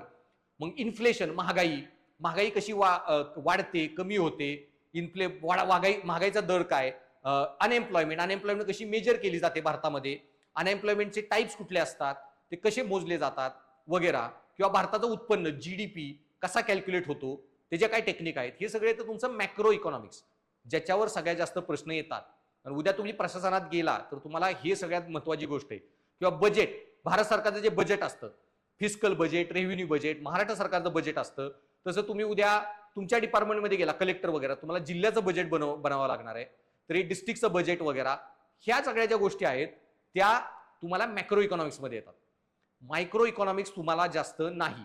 मायक्रो इकॉनॉमिक्स म्हणजे काय, ही जी इकॉनॉमिक्सची ग्रॅज्युएशनची किंवा कॉमर्स अकाउंटन्सी वाली मुलं असतात, ओके, की त्यांना मायक्रो इकॉनॉमी जास्त लागतं. म्हणजे मायक्रो इकॉनॉमिक्स म्हणजे काय, की बेसिकली तुमचं हे जे ना नेट प्रॉफिट म्हणजे काय, रेव्हेन्यू म्हणजे काय, टर्नओव्हर म्हणजे काय, असे जे कंपनीच्या लेवलला त्यांना कॉमर्स अकाउंटन्सीमध्ये जे बेसिक गोष्टी लागतात, ती तुम्हाला थोडंफार बेसिक नॉलेज असणं त्यांचं गरजेचं आहे. अदरवाईज तुम्हाला त्याच्यामध्ये जास्त मायक्रो इकॉनॉमिक्समध्ये जायचं नाही. ह्या बेसिक टर्म ज्या असतात, IPO म्हणजे काय, इनिशियल पब्लिक ऑफरिंग वगैरे, शेअर मार्केट कसं काम करतं, कॉल ऑप्शन, पुट ऑप्शन हे काय असतात, SIP, म्युच्युअल फंड याच्यामध्ये काय काय फरक असतो वगैरे. सो इन्शुरन्स इंडस्ट्रीमधले काय प्रोडक्ट असतात वगैरे, टर्म इन्शुरन्स प्लॅन वगैरे, हे बेसिक इकॉनॉमिक्सचं जे मायक्रो इकॉनॉमिक्स मधल्या गोष्टींचं नॉलेज पाहिजे तेवढंच. अदर दॅन तुम्हाला मॅक्रो इकॉनॉमिक्स हा जास्त अभ्यास करणं गरजेचं आहे. मग याच्यामध्ये पण मी आधी सांगितलंय, UPSC होणं नुसतं अभ्यासाची गोष्ट नाही, तुम्हाला एक प्रकारे ती जाण लागते. मग तुम्ही आता छोट्या छोट्या गोष्टी तुमच्या आजूबाजूला लोकांना विचारल्या पाहिजेत. ओके, तुम्ही वडिलांना विचारलं पाहिजे की बाय तुमची जी सॅलरी येते आपण पैसे कुठे इन्व्हेस्ट करतो, तुम्ही कुठे इन्व्हेस्ट करताय, SIP करता का, मग SIP काय असते. ओके, मग SIP ने RD, बँकेमध्ये जी RD असते त्याच्यात काय फरक असतो, फिक्स डिपॉझिटमध्ये काय फरक असतो, FD RD मध्ये किती इंटरेस्ट देताय आता, SIP मध्ये पैसे टाकले तर इंटरेस्ट किती मिळतो वगैरे. पण मग SIP रिस्की आहे का नाही, शेअर मार्केटमध्ये मी डायरेक्ट शेअर्स विकत घेतले पाहिजेत का, मग शेअर्स विकत घेतोय तर कुठल्या कंपनीचे शेअर्स विकत घ्यावेत, कसं ठरवायचं असतं, एक बेसिक नॉलेज. कारण उद्या जेव्हा तुम्ही इकॉनॉमिक्समध्ये जाचाल तुम्हाला ह्याच गोष्टी गरजेच्या पडणार आहेत खूप चांगल्या लेवलला. आम्ही त्याचा ओव्हरव्ह्यू देतोच. ओके, पण तुम्हाला आधीच माहित असतील ना तर या गोष्टी खूप चांगल्या प्रकारे समजून जातात. आणि त्यासाठीच ही जी प्रारंभ बॅच आहे की फर्स्ट इयरला आम्ही हेच तुम्हाला सगळं शिकवणार आहे. ओके, आणि तुम्ही त्याचे ऍडिशनल नॉलेज घ्यायचं आणि एकदा मग सेकंड इयरला गेला ऍडव्हान्स लेवलला तुम्हाला या गोष्टी खूप स्पीडीली कळून जातील. ओके, मग त्याच्यामध्ये सस्टेनेबल डेव्हलपमेंट कॉन्सेप्ट काय आहे, गरिबी, पॉवर्टी, इन्क्लुजन, डेमोग्राफी म्हणजे काय, भारतामध्ये लोकसंख्या आणि लोकसंख्येचे काय सर्वे आहेत, लोकसंख्येमध्ये काय आता कंडिशन्स आहेत लोकसंख्या रिलेटेड, की आता नवीन सर्वे येईल, सेन्सस चालू आहे आता. ओके, मग त्याच्यानंतर भारतामध्ये किती सेक्स रेशो आहे वगैरे, किती म्हातारी लोक आहेत, किती तरुण लोक आहेत, ह्या सगळ्यांचं सगळं जे डेटाबेस आहे ते सगळं डेमोग्राफिक्स वगैरे. आणि काही सोशल सेक्टरसाठी सरकारने कुठल्या कुठल्या उपाययोजना केल्यात. मग हे जे प्रधानमंत्री जीवन ज्योती बीमा योजना, प्रधानमंत्री सुरक्षा बीमा योजना, अटल पेन्शन योजना, आयुष्यमान भारत, अशा खूप योजना असतात. महात्मा फुले आरोग्य योजना महाराष्ट्रामध्ये आहे. ह्या स्कीम्स काय आहेत, ह्या स्कीम्समध्ये कुठल्या कुठल्या कोण बेनिफिशियरी असतो, कुणाला याचा लाभ मिळतो नाही, ह्याच्या रिलेटेड बेसिक गोष्टी तुम्हाला याच्यामध्ये वाचाव्या लागतात. हा पार्ट लोकांना खूप अवघड वाटतो पण ऍक्च्युली हा खूप सोपा आहे कारण तुम्हाला जास्त वाचायचं नाहीये. अशा किती स्कीम आहेत भारत सरकारच्या सगळ्या मिळून जरी स्कीम बघितल्या ना 40-50च्या वर नाहीत होणार आहे. सगळ्या स्कीमचं एकदाच नीट व्यवस्थित वाचन केलं तुम्हाला जास्त काही गरज पडत नाही, त्याच्यात काहीतरी अपडेट होतं फक्त.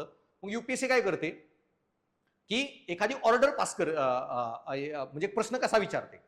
जस्ट तुम्हाला एक उदाहरण द्यायला, आता आधी काय एक स्कीम होती की मातृत्व सहयोग योजना अशा नावाने एक काहीतरी स्कीम होती भारत सरकारची, जननी सुरक्षा योजना, जननी सुरक्षा योजना. तर त्याच्यामध्ये इश्यू काय होता की भारतामध्ये खूप महिलांचे मृत्यू होत होते चाइल्ड याच्यामध्ये, डिलिव्हरीमध्ये, घरामध्येच हे करायचे बाळांपण, आणि घरामध्ये बाळांपण केलं की मग ब्लिडिंग व्हायचं आणि अशा गोष्टीमुळे आणि योग्य तो उपचार नाही दिले, सलाईन्स नाही, BP कमी झाला वगैरे, त्यांचा मृत्यू व्हायचा, बाहेर स्त्रियांचा किंवा बाळाचे पण मृत्यू व्हायचे. मग हे जे महिलांचा मृत्यू, मॅटरनल मॉर्टॅलिटी आणि चाइल्ड मॉर्टॅलिटी, हे कमी करण्यासाठी सरकारने स्कीम काढली. मग त्याच्यामध्ये काय होतं की 18 वर्षांच्या वरच्या काय जी मुलगी आहे, जिचं लग्न झालेलं आहे, प्रेग्नंट आहे, तिने जर हॉस्पिटलमध्ये येऊन बाळाला जन्म दिला तर सगळी मोफत डिलिव्हरी होणार, प्लस 6,000 रुपये तिलाच मिळतील सरकारतर्फे गिफ्ट के बाळाच्या संगोपनासाठी वगैरे. आता स्कीम होती, त्याच्यामध्ये सगळे हे नियम होते. इश्यू काय झाला, कुठल्या तरी ठिकाणी एक 16-17 वर्षाची प्रेग्नंट लग्न झालेली मुलगी गेली. आता तिचं तर लग्न चाइल्ड मॅरेज झालेलं आहे, सरकारी स्कीमचा नियम काय म्हणतो 18 वर्षाच्या वरती पाहिजे. मग 17 वर्षाची मुलगी, भले तिचं लग्न झालेलं आहे, तिला त्या स्कीमचा फायदा लाभ द्यायचा का नाही. आता तिचं तर लग्न झालेलं बाळ तिला पाहिजेच होतं, पण मग सरकारी अधिकाऱ्याला त्या स्कीम देऊ नाही शकत कारण तिचं वय भरत नाहीये. आणि ही मॅटर मग तिथला जे दवाखान्यातला डॉक्टर होता त्यांनी रिजेक्ट केलं. मॅटर कलेक्टरकडे गेला, कलेक्टरही काय करणार आहे, त्याच्या हातात काय अधिकार नाहीये, जसा कायदा आहे तेच अंमलबजावणी. मॅटर शेवटी सुप्रीम कोर्टात गेला आणि सुप्रीम कोर्टाने सांगितलं बाई तुम्हाला जर चाइल्ड मॅरेजेस थांबवता येत नसतील, त्या मुलीची काय चूक आहे, आता तिच्या आई वडिलांनी लग्न लावून दिलं तर मग तिला तुम्ही काय म्हणणार, आता तुझं चाइल्ड मॅरेज झालं ना, तुझ्या आई वडिलांची चूक, तू घरीच मर आणि होऊ दे तुझी चाइल्ड डिलिव्हरी घरीच. सुप्रीम कोर्टाने ऑर्डर दिली. सुप्रीम कोर्टात हायकोर्टाच्या ऑर्डर देशाचा कायदा बदलू शकतात. त्यांनी ऑर्डर दिली आणि त्या दिवशीपासून मग लग्न जरी चाइल्ड मॅरेज झालं असेल आणि प्रेग्नंट असेल ती मुलगी, जर हॉस्पिटलमध्ये आली डिलिव्हरीसाठी तर ती डिलिव्हरी करून घेतली जाणार. ओके, त्यांचं चाइल्ड बर्थ होणार आणि त्यांना सगळे स्कीमचे फायदे. आता हा ऑर्डर ज्या वर्षी आली ना, युपीएससी त्याच वर्षी प्रश्न विचारला 18-19 आसपास, जननी सुरक्षा योजनेवर आणि जे लाभार्थी कोण, आणि तिथं हाच टॉपिक टाकले त्यांनी 18 वर्षावरच्या लग्न झालेल्या महिला. आणि बऱ्याच जणी तेच मार्क केलं आणि सुप्रीम कोर्टाची आलेली नवीन ऑर्डरच वाचलेली नव्हती.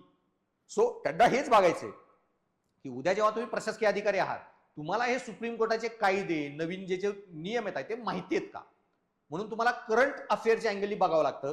सो स्कीमा जरी 40-50 असल्या ना, सगळ्यावर प्रश्न येत बसत नाही. कुठल्या तरी स्कीमवर काहीतरी वाद झालेला असतो, एखादी प्रोव्हिजन बदललेली असते वगैरे.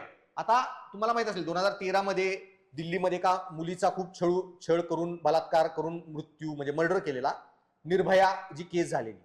आता हे निर्भया केस झाल्यावर सरकारने बरेच कायदे बदलले. त्याच्यामध्ये त्यांनी काय केलं की एक फंड बनवला, निर्भया फंड.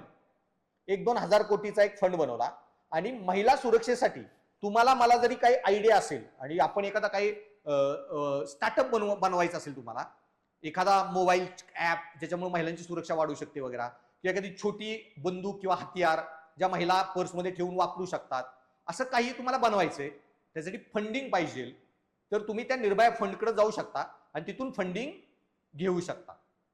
आता काय झालेलं, हा जो फंड आहे ना महिलांच्या सुरक्षेसाठी होता आणि तो फंड आहे ना जेव्हा बनवला तेव्हा तो बनवला गेलेला ओके होम मिनिस्ट्रीच्या अंडर, आणि त्याच्यामुळे त्याचं नीट मॅनेजमेंट होतच नव्हतं, पैसेच वापरले जात नव्हते. मग तो नंतर काढून घेतला गेला, निर्भया फंड ट्रान्सफर केला ह्या फायनान्स मिनिस्ट्रीच्या अंडर, दुसऱ्या मंत्रालयाच्या अंडर. आता ही बदल झाला, पेपरमध्ये आला, पोरांनी पुस्तकात किंवा कोचिंग क्लासच्या नोट्समध्ये पण हेच वाचलेलं असतं की तो फंड कुठल्या मिनिस्ट्रीच्या अंडर होता. त्याच वर्षी त्यांनी हा प्रश्न विचारला, कितीतरी मुलं चुकली. सो जे पण प्रश्न येतात असे हे करंटच्याच अँगलनी येतात, त्यामुळे तुम्हाला ते करंटमध्ये खूप नीट राहावं लागतं, पेपर नीट वाचावा लागतो आणि ह्या सगळ्या गोष्टी नीट समजून घ्याव्या लागतात. त्याच्यामुळं तुमचे सगळे सोशल सेक्टर इनिशिएटिव्ह वगैरे. आणि त्याच्यानंतर मग येतो जनरल इश्यूज. हा एक महत्त्वाचा टॉपिक आहे, हा खूप इंटरेस्टिंग आहे. आता मी सांगितलं ना, पॉलिटी इकॉनॉमिक्स फॅक्च्युअल आहे, कन्सेप्च्युअल आहे, नीट वाचलं प्रश्नाची उत्तरं जमतात. हिस्ट्री थोडा फॅक्च्युअल आहे आणि कन्सेप्च्युअल पण आहे, पण इंटरेस्टिंग आहे. जिओग्राफी जास्त कन्सेप्च्युअल आहे, फॅक्च्युअल पण आहे पण थोडा कमी आहे. इकॉलॉजी एन्व्हायरमेंट हा पण जिओग्राफी सारखाच इंटरेस्टिंग टॉपिक आहे आणि कन्सेप्च्युअल जास्त आहे. तर ह्या इकॉलॉजी एन्व्हायरमेंट जो आहे ना त्याच्यामध्ये आता पर्यावरणा रिलेटेड जिओग्राफी वेगळा पार्ट आहे. पर्यावरणामध्ये काय, बायोडायव्हर्सिटी, हे जे पोल्युशन वगैरे चालू आहे ओके, किंवा परिसंस्थेचं संरक्षण कसं करा, काय करा, हे सगळे जे टॉपिक आहेत ना ते म्हणजे प्रशासकीय अधिकारी म्हणून गरजेचे आहेत. उद्या तुम्ही कलेक्टर झाला, तुमच्या एरियातल्या ज्या नद्या आहेत, ओढे आहेत, नाले आहेत, त्यांची काय अवस्था आहे, किंवा तुमच्या तिथं जी जंगलं असतील त्या जंगलामध्ये एखादा वन्यजीव खूप महत्वाचा असेल ते, किंवा तो एंडेंजर्ड असेल तर एंडेंजर्ड वन्यजीवाचं रक्षण कसं करायचं काय, तर हे जे सगळे आहेत बायोडायव्हर्सिटी रिलेटेड इश्यू, किंवा आता ग्लोबल वॉर्मिंग वाढत आहे, क्लायमेट चेंज, मग क्लायमेट चेंज रिलेटेड कुठल्या उपाययोजना काय, ह्या रिलेटेड सगळे जे कन्सेप्ट आहेत बेसिक ॲज वेल ॲज पॉलिसी लॉ ओरिएंटेड, ते सगळे तुमचे येणार आहेत ह्या नेक्स्ट टॉपिकमध्ये. सो जनरल इश्यू आणि एन्व्हायरमेंट, इकॉलॉजी, बायोडायव्हर्सिटी. मग बायोडायव्हर्सिटी लॉस जो होत आहे मग त्याच्यासाठी प्रोटेक्शन करायला कुठले कुठले कायदे आहेत, wild life protection act, then tiger कॉन्झर्वेशनचे जे प्रोजेक्ट आहेत, इलेफंट कॉन्झर्वेशनचे प्रोजेक्ट आहेत. बरं, भारताचा जो वाईल्ड लाईफ प्रोटेक्शन ऍक्ट मध्ये जे वाईल्ड लाईफ आहेत त्याचे शेड्यूल्स असतात, कुठल्याला किती संरक्षण दिलं जातंय वगैरे. सो कुठले अॅनिमल तुम्ही मारू शकता, नाही मारू शकत. आता आपल्या इकडे बघा बिबट्यांचे हल्ले वाढलेले, आणि मग एका ठिकाणी मंत्री महोदय गेले आणि मंत्री महोदय म्हणले की मला कशाला नुसतं नावालाच मंत्री बनवले, वन्य मंत्री, मला कसलेच अधिकार नाहीयेत, बिबट्या मारायचा पण अधिकार नाही. अरे बिबट्या मारायचा अधिकार याच्यासाठी नाहीये कारण तो वाईल्ड लाईफ प्रोटेक्शन ऍक्ट मध्ये ज्या शेड्यूल्स मध्ये येतो ही अत्यंत संरक्षित प्रजाती त्या शेड्यूल मध्ये येतात. ओके, त्यामुळं आणि मग हे सगळे तुम्हाला बेसिक बेसिक नियम माहीत पाहिजेत. आता फॉर एक्झाम्पल माझ्या गावाकडेच घडलेली घटना आहे की गावात दोन शेजाऱ्यांचा बांधावरून भांडणं होती आणि शेजाऱ्यांनी एकाने शेतामध्ये घोरपड मारली. त्याच्या शेजाऱ्यांनी घोरपड मारलेली बघून फॉरेस्ट डिपार्टमेंटला फोन केला. फॉरेस्टवाले लगेच आले आणि त्याच्या हातात ती मारलेली घोरपड शिजवायचाच प्लॅन होता. सापडला तसाच, डायरेक्ट अरेस्ट झाला आणि त्याला जेलमध्ये टाकला. की वाईल्ड लाईफ मध्ये घोरपड पण एंडेंजर्ड स्पीसीज मध्ये टाकलेली आहे सरकारने. मग अशा एंडेंजर्ड स्पीसीजला मारलं ओके किंवा साप वगैरे जे आहेत हे पण एंडेंजर्ड मध्ये येतात. तुम्ही मारले बिरले आणि व्हॉट्सअपवर वगैरे कुठं फोटो स्टेटस टाकला, जेलमध्ये जाचाल किंवा एखादा माणूस जाऊ शकतो किंवा तुम्ही त्याची कंप्लेंट केली तो जाऊ शकतो. तर मग कुठला कायदा आहे, त्या कायद्यामध्ये काय प्रोव्हिजन दिलेले आहे वाईल्ड लाईफ प्रोटेक्शन वगैरे ती तुम्हाला समजून घ्यावी लागते. मग किंवा तुम्ही वन्यजीव हाताळले ओके, त्यांना हात वगैरे लावला म्हणजे तुमचे काय म्हणतात घोरपड साप वगैरे त्याचेही फोटो आणि त्यांना हाताळणे हा पण गुन्हा आहे, तुमच्यावर शिक्षा होऊ शकते. मग ते कुठल्या लॉनुसार होते वगैरे एक बेसिक गोष्टी. मग पेपरमध्ये येतं की वन्यजीवांच्या हे कातडी घेऊन जाताना पोलिसांनी काही लोकांना अरेस्ट केलं. मग पेपरमध्ये न्यूज आली की बघायचं त्यांच्यावर कुठले कायदे लावले ओके, वन्यजीव संरक्षण कायद्यानुसार कुठल्या कलमानुसार त्याला कैदेत टाकलेलं आहे. सो एक बेसिक गोष्टी कंटिन्युअसली अपडेट राहायचं. हेच विचारतात इकॉलॉजी रिलेटेड छोटे छोटे कन्सेप्ट, वेटलँड काय असतं ओके, रिझर्व्ह फॉरेस्ट काय असतं, कम्युनिटी फॉरेस्ट काय असतं, ह्याच्यात काय फरक असतात, तुमचे जे टायगर रिझर्व्ह असतात, नॅशनल पार्क काय असतो, वाईल्ड लाईफ सँच्युरी काय असतं, टायगर रिझर्व्ह काय असतं, ह्यांच्यामध्ये काय काय फरक आहे, कुठला जास्त संरक्षित एरिया असतो वगैरे. हे एकदम बेसिक कन्सेप्ट. इकॉलॉजी, बायोडायव्हर्सिटी वगैरे. क्लायमेट चेंज रिलेटेड बरेच कायदे आहेत, United nation framework convention on climate change वगैरे, ते सगळ्याची माहिती. तर हे सगळं टेक्निकल आहे, ते पुढे आम्ही सिलेबसमध्ये शिकवू तुम्हाला. आत्ता फक्त तुम्ही बेसिक सिलेबस काय आहे ते टॉपिक नीट समजून घ्या.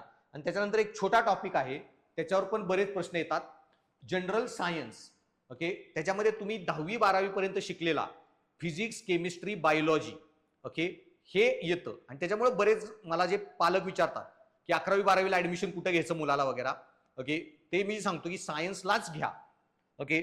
वर्स्ट केस कॉमर्स वगैरे टेक्निकल कुठली तरी बॅकग्राऊंड घ्या, कारण तुम्हाला पुढचा जो पेपर आहे सीसॅट त्याच्यामध्ये कामाला येतो. इथे जनरल सायन्सचे प्रश्न येतात 10-12, ते 10-12 प्रश्न खूप महत्वाचे असतात ओके.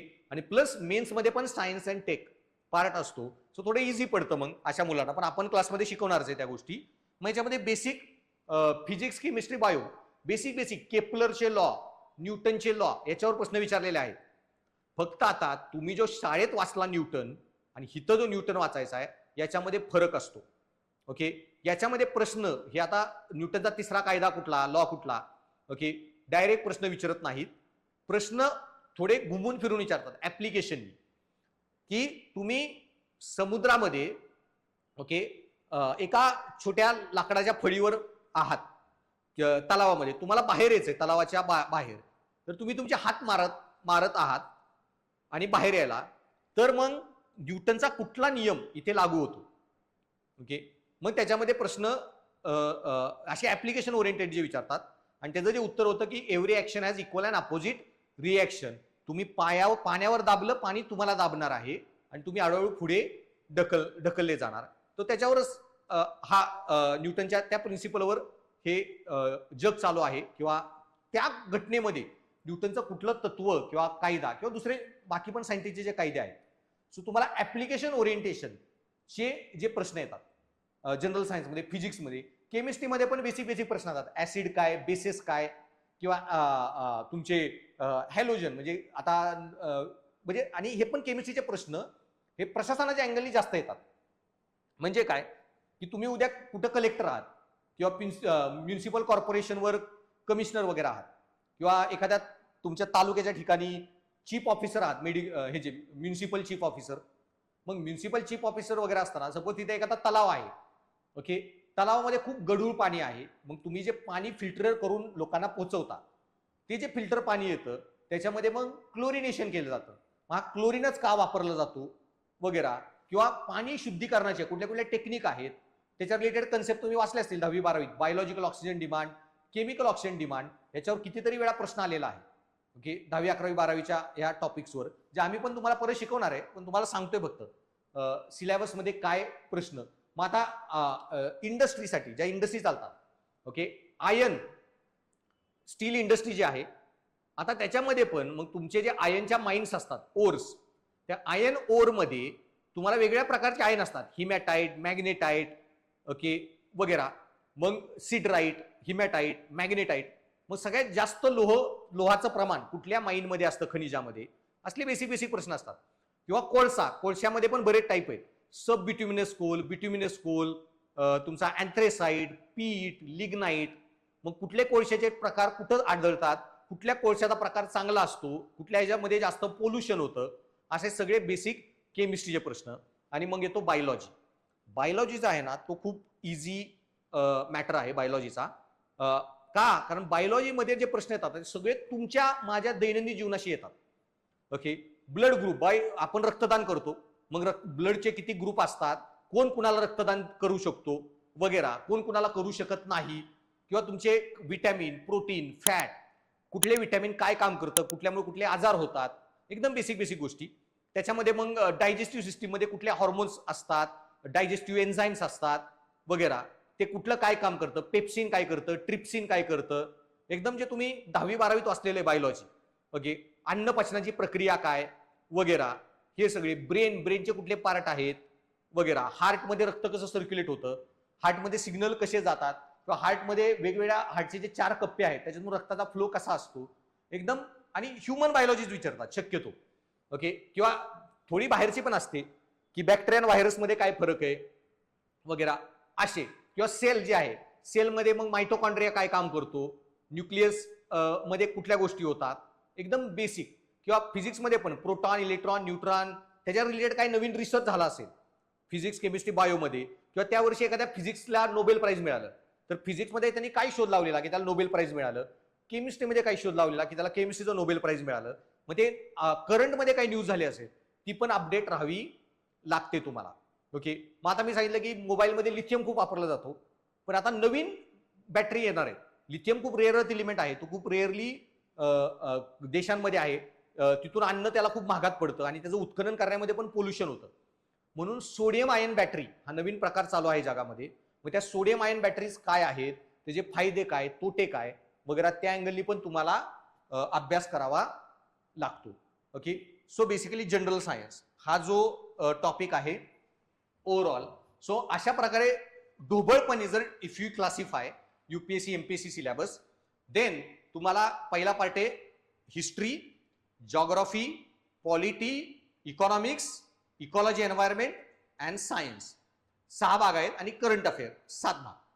महाराष्ट्राच्या याच्यामध्ये फक्त एक ऍडिशनल गोष्ट होती MPSC मध्ये, महाराष्ट्राचा भूगोल आणि महाराष्ट्राचा इतिहास. अदरवाईज सिलेबस बाकी सगळा word by word is the same one. मग आहे तुमचा सीसॅटचा सिलेबस. सीसॅटचा सिलेबस काय आहे त्याचं लेक्चर मी उद्या घेईन डिटेलमध्ये सांगायला. पण मग आज तुम्हाला फक्त दाखवायला की प्रश्न कसे येतात. आता हे काय तुमचं शिकवलेलंच नाहीये, पण जस्ट तुम्हाला दाखवायला की जनरल स्टडीजमध्ये कशा टाईपचे प्रश्न येतात ते ओरिएंटेशन म्हणून. आणि नंतर ज्या फॅकल्टी आहेत त्या पण फॅकल्टी त्या विषयाचे PYQs तुम्हाला दाखवतील कसे आलेले, काय आलेले. पण मी तुम्हाला दाखवायला जनरल सायन्सचे काही क्वेश्चन, भूगोलाचे आणि इतिहासाचे, ते तुम्हाला दाखवतो आता.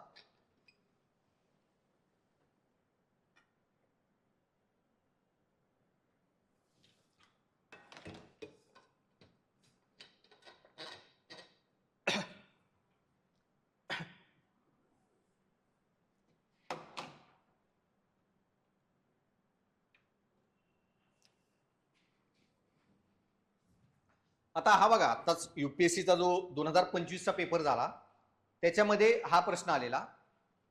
प्रश्न काय आहे बघा की who among the following rulers in ancient India had assume the title Mattavilasa, Vichitrachitta, Gunabhara. तर 4 राजांची नावं दिलेली आहेत, महेंद्र विक्रम वर्मन 1, सिंहवंशू, नरसिंहवर्मन 1 आणि सिंहवर्मन. तर कुठल्या राजाला हे 3 उपाध्या होत्या की मत्स्यविलास, विचित्रचित्त आणि गुणभद्र? तर त्याचं उत्तर आहे महेंद्र विक्रम वर्मन 1.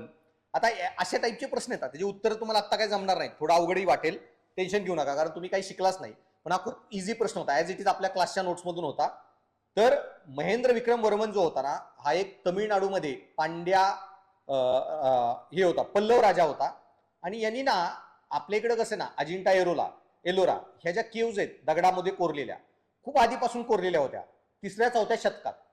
पण अजून 300-400 वर्षांनी तमिळनाडूमध्ये ही कला पोचली आणि तमिळनाडूमधल्या लोकांना ही मंदिरं ओके दगडामध्ये कोरलेली पहिल्यांदा बनवायला यायला लागली. आणि हे मंदिर पहिल्यांदा दगडामध्ये कोरलेलं ओके ब्रह्मा विष्णू महेशाचं एक मंदिर ह्या राजांनी बनवलं. मग असं काहीतरी बिना माती, बिना सिमेंट, बिना वाळू, काही न वापरता, चुना वगैरे डायरेक्टच मंदिर बनवलं दगड कोरून. म्हणून त्याला नाव पडलं विचित्र चित्त, की जिथं चित्त मन विचित्र प्रकारे विचार करतं, की त्यांनी असं मंदिर बनवलं की ज्यात माती दगड काहीच नाही वापरलं, असं त्याला ते नावं दिलेली, त्या राजाला उपाध्या दिलेल्या. सो असे प्रश्न येतात की ही उपाधी कुठल्या राजाला दिली गेली होती. देन हा एक प्रश्न बघा, Fahien Chinese pilgrim travel to India during the reign of. तर भारतामध्ये बरेच फॉरेन ट्रॅव्हलर आलेले. फाहियान, ह्युएनसॅंग, आईत्सिंग हे बुद्धिझमचे लोक होती, ह्युएनसॅंग, आईत्सिंग वगैरे. तसे मार्को पोलो वगैरे, देन इब्न बटुटा, मार्को पोलो, बरेच अजून लोक आलेली. मग ही जी लोक आहेत, हे लोकांनी भारतामध्ये कुणाच्या राजाच्या वेळी आले, कुठं कुठं गेले, त्यांनी भारताबद्दल काय लिहून ठेवलेलं आहे, अशा टाईपमध्ये दे आस्क द क्वेश्चन. तो फाहियान जो होता हा चंद्रगुप्त सेकंड विक्रमादित्य याच्या काळामध्ये तो भारतामध्ये आलेला. देन हा एक प्रश्न बघा, अशा जोड्या लावा, अशामध्ये पण प्रश्न येतात. With reference to ancient India consider the following pairs, territorial region and river flowing in the region. Okay, की त्यांनी काय विचारलंय बघा, की 4 जुने प्राचीन भारत जो होता ना, त्या प्राचीन भारतातल्या 4 लोकेशन दिलेले आहेत, आस्मक, कंबोज, अवंती, कोशल. आणि 4 नद्या दिलेल्या आहेत, गोदावरी, विपास, महानदी, शरयू. ओके, तर कुठल्या भागात कुठली नदी जात होती, आजचा भाग नाही विचारला त्यांनी, त्या काळचा विचारलेला आहे. असेही प्रश्न आले, तुम्हाला सांगितले रट्टा मारावा लागतो खूप, पण रट्टा मारावा लागतो याचा अर्थ असा नाहीये की तुम्हाला सगळं ज्ञान असावं. कॉमन सेन्सनी पण उत्तर लिहिता येतात, त्याच्या ट्रिक्स आहेत ना त्या मी तुम्हाला शिकवत जाईन नंतर. पण ह्या प्रश्नामध्ये ओके, तुम्ही जेव्हा महाजनपद वाचता, ही महाजनपद होती त्या काळी. सो पहिल्यांदा हडप्पाचे लोक होते, मग वैदिक पिरियडचे लोक आले, मग महाजनपद आले. महाजनपदांमध्ये तुम्ही जेव्हा महाजनपदाचा अभ्यास करताना तेव्हा महाराष्ट्रामध्ये एक महाजनपद होतं आस्मक, महाराष्ट्रामध्ये. मग आस्मक जरी तुम्हाला माहिती आहे ना महाराष्ट्रातलं होतं, तर मग ह्या 4 नद्यामध्ये महाराष्ट्रात एकच नदी आहे. ओके, ती कुठली आहे, गोदावरी. तर आस्मक आणि गोदावरी ही जी जोडी आहे ना ती बरोबर जोडलेली आहे. So how many of the pairs given above are correctly matched. Okay, मग एक तर जोडी बरोबर आहे, only 1, only 2, only 3, all the 4. आता त्याच्यानंतर हे कोशल आणि शरयू. ओके, ही जी नदी आहे ना कोशल, तर आता अयोध्या जे आहे ना आत्ताचं अयोध्या, ओके, ते कोशल गणराज्य होतं आणि तिथंच अयोध्या जवळ येते, तिथंच अयोध्या. आणि तिथं जे आहे ना त्या अयोध्येत आज पण ही शरयू नदी आहे. ओके, मग त्याच्यामुळे तुम्हाला कळलं पाहिजे अरे कोशल आणि शरयू यांच्यामध्ये पण मॅचिंग आहे. सो असे जे काही गोष्टी कॉमन सेन्सनी पण. आता एक गणराज्य जे येतं ना मत्स्य, मग तुम्ही म्हणताल मत्स्य गणराज्य, मग लॉजिकली मत्स्य गणराज्य कुठं पाहिजे, कुठेतरी समुद्राच्या नदीच्या ठिकाणी. मग नंतर कळेल तुम्हाला, तर मत्स्य गणराज्य राजस्थानमध्ये होतं. अगर राजस्थानमध्ये मत्स्य गणराज्य कसं काय झालं, तो असे काही तुम्हाला लॉजिक मारावे लागतात आणि प्रश्नांची उत्तरं द्यावी लागतात. त्याच्यानंतर हे एक बघा की what does an empty seat represent in early Buddhist iconography. आता हा प्रश्न थोडा UPSC मध्ये डाऊट झालेला, त्याच्यामुळे तो आपण ड्रॉप करूया. Then which of the following pairs of ancient modern names of rivers these are correctly match. त्यांचं काय म्हणणं आहे हे पण बघा, कसे प्रश्न विचारलेत की जुनी नदी कशी होती, कुठली म्हणजे आजच्या नद्या आणि त्यांची जुनी नावं. ओके, देन वितस्त, अस्किनी, परुष्णी आणि याव्यावती, बियास वगैरे. तर मग हे जुनी नाव आहे, त्यांनी आजची नाव आहेत नद्यांची. मग त्या नद्यांची नावं कशी, आता याच्यामध्ये झेलम नदी आहे ना, ह्या झेलम नदीला ग्रीक लोक हिडॅस्पिस म्हणायचे. याच्यावर पण प्रश्न आलता की अलेक्झांडर आणि पुरू ह्या 2 राजांची लढाई कुठल्या नदीच्या किनारी झालेली, तर ती झेलम, आणि त्याला नाव होतं त्यांच्या भाषेमध्ये हिडॅस्पिस. त्यांनी खाली ते हिडास्पिस शब्द दिलेला. तो असे पण ग्रीक जे लोक यायचे भारतामध्ये, अलेक्झांडर वगैरे जे येऊन गेले, ते भारतातल्या नद्यांना काय नाव वापरायचे, असे पण प्रश्न येतात. मग याच्यामध्ये बघा, ही परुष्णी रिव्हर आहे ना, ती रावी.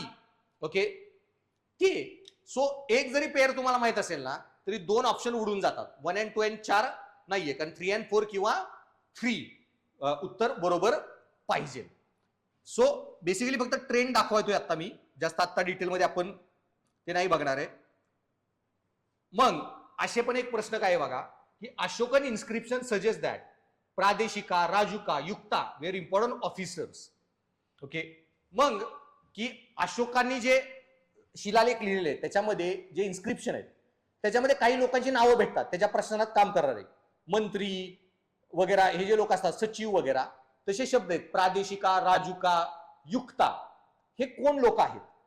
ओके, मग आता मी शिकवताना क्लासमध्ये सांगितलेलं की आजच्या अँगलनी जर बघितलं आपण, तर तुम्ही युपीएससीचा जो अभ्यास करत आहात, जर तुम्ही अशोकाच्या टाइम पिरियडमध्ये जन्माला आला असता आणि युपीएससीचा अभ्यास करत असता, तर तुम्ही, मी सांगितलेलं, राजुका पोस्टसाठी अभ्यास करत असता.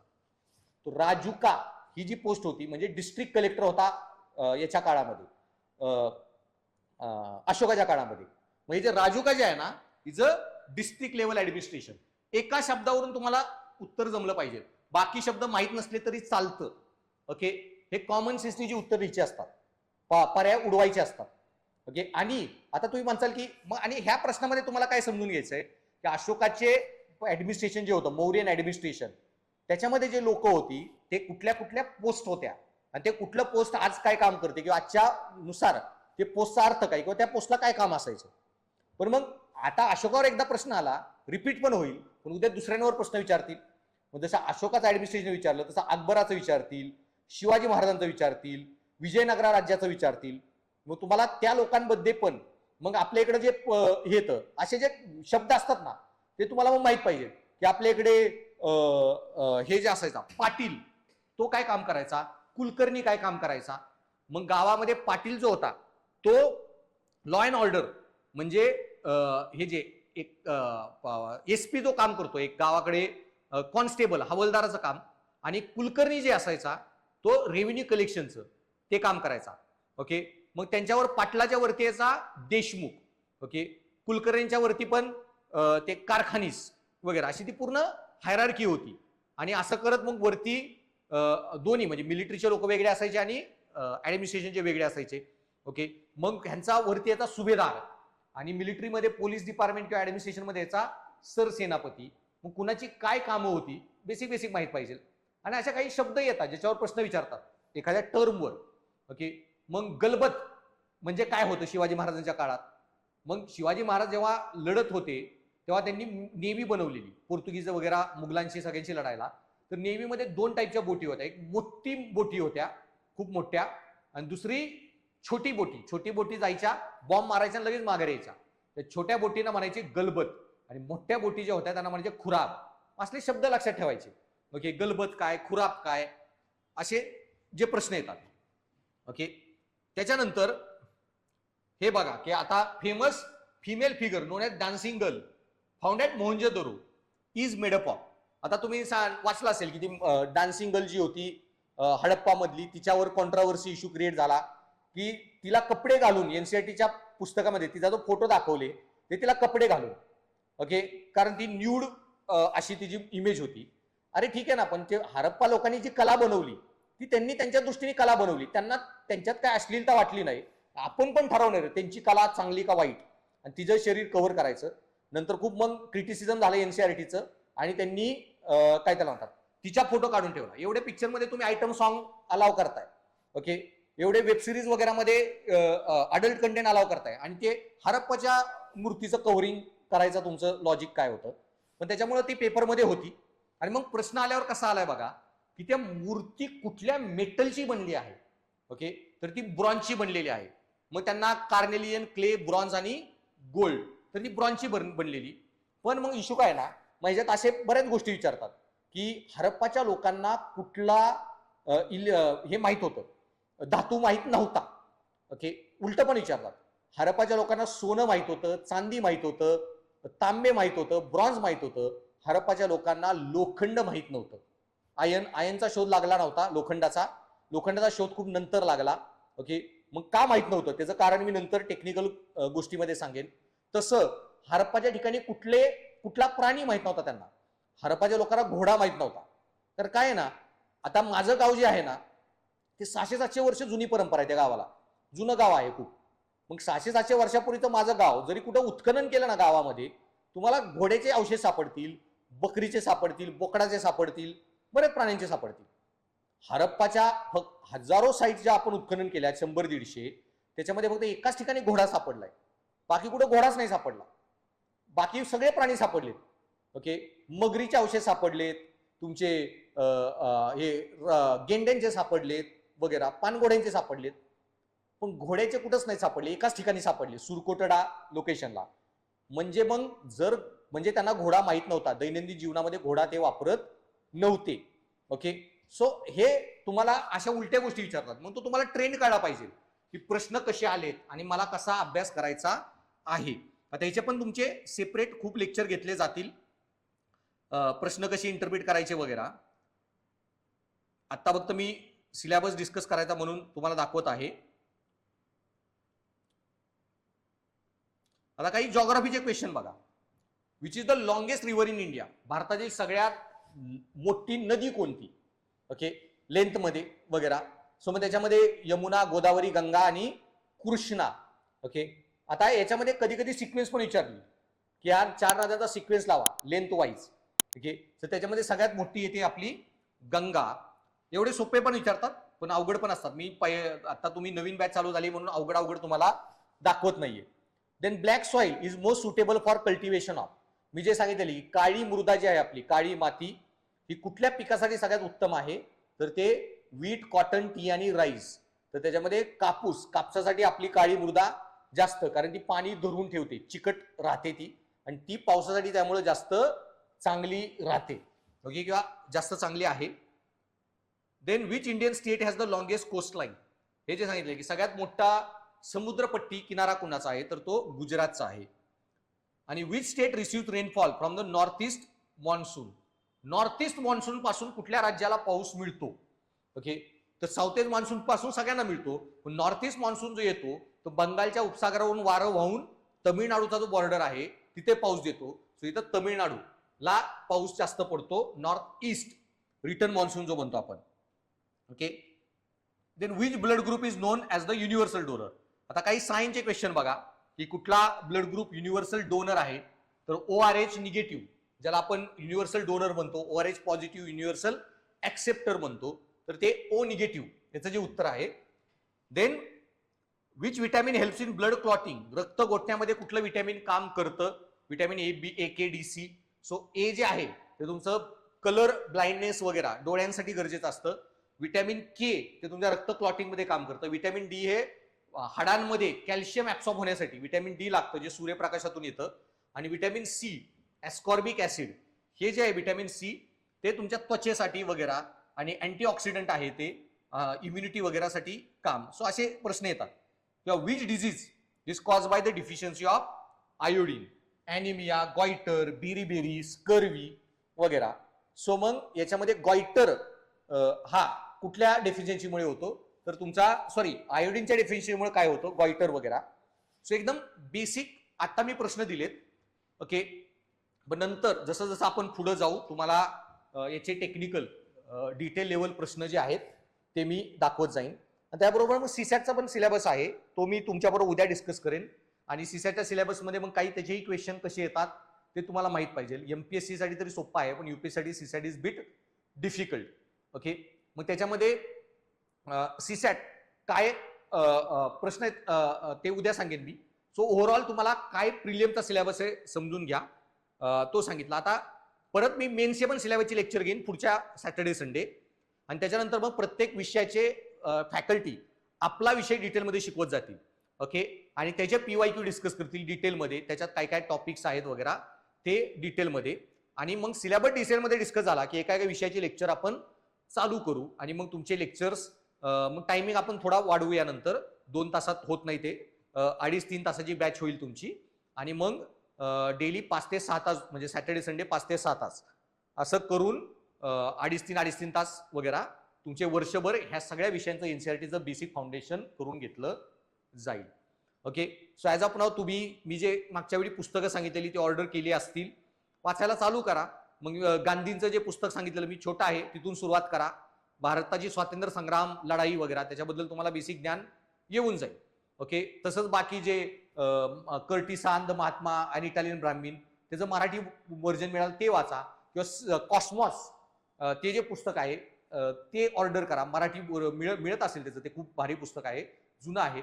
तर मराठी जर इझी तुम्हाला वाटत असेल आणि मराठीतून देणार असाल तर मराठी घेऊन वाचायला चालू करा. ते अवांतर वाचन आहे. सो आत्ता जसं वेळ असेल मिळत असेल, आपलं जसं कंटेंट वाढत जाईल आणि टेक्निकल तुम्हाला नोट्स वगैरे मिळत जातील, तोपर्यंत अभ्यास म्हणून ते चालू करा. Okay, so that's all for now.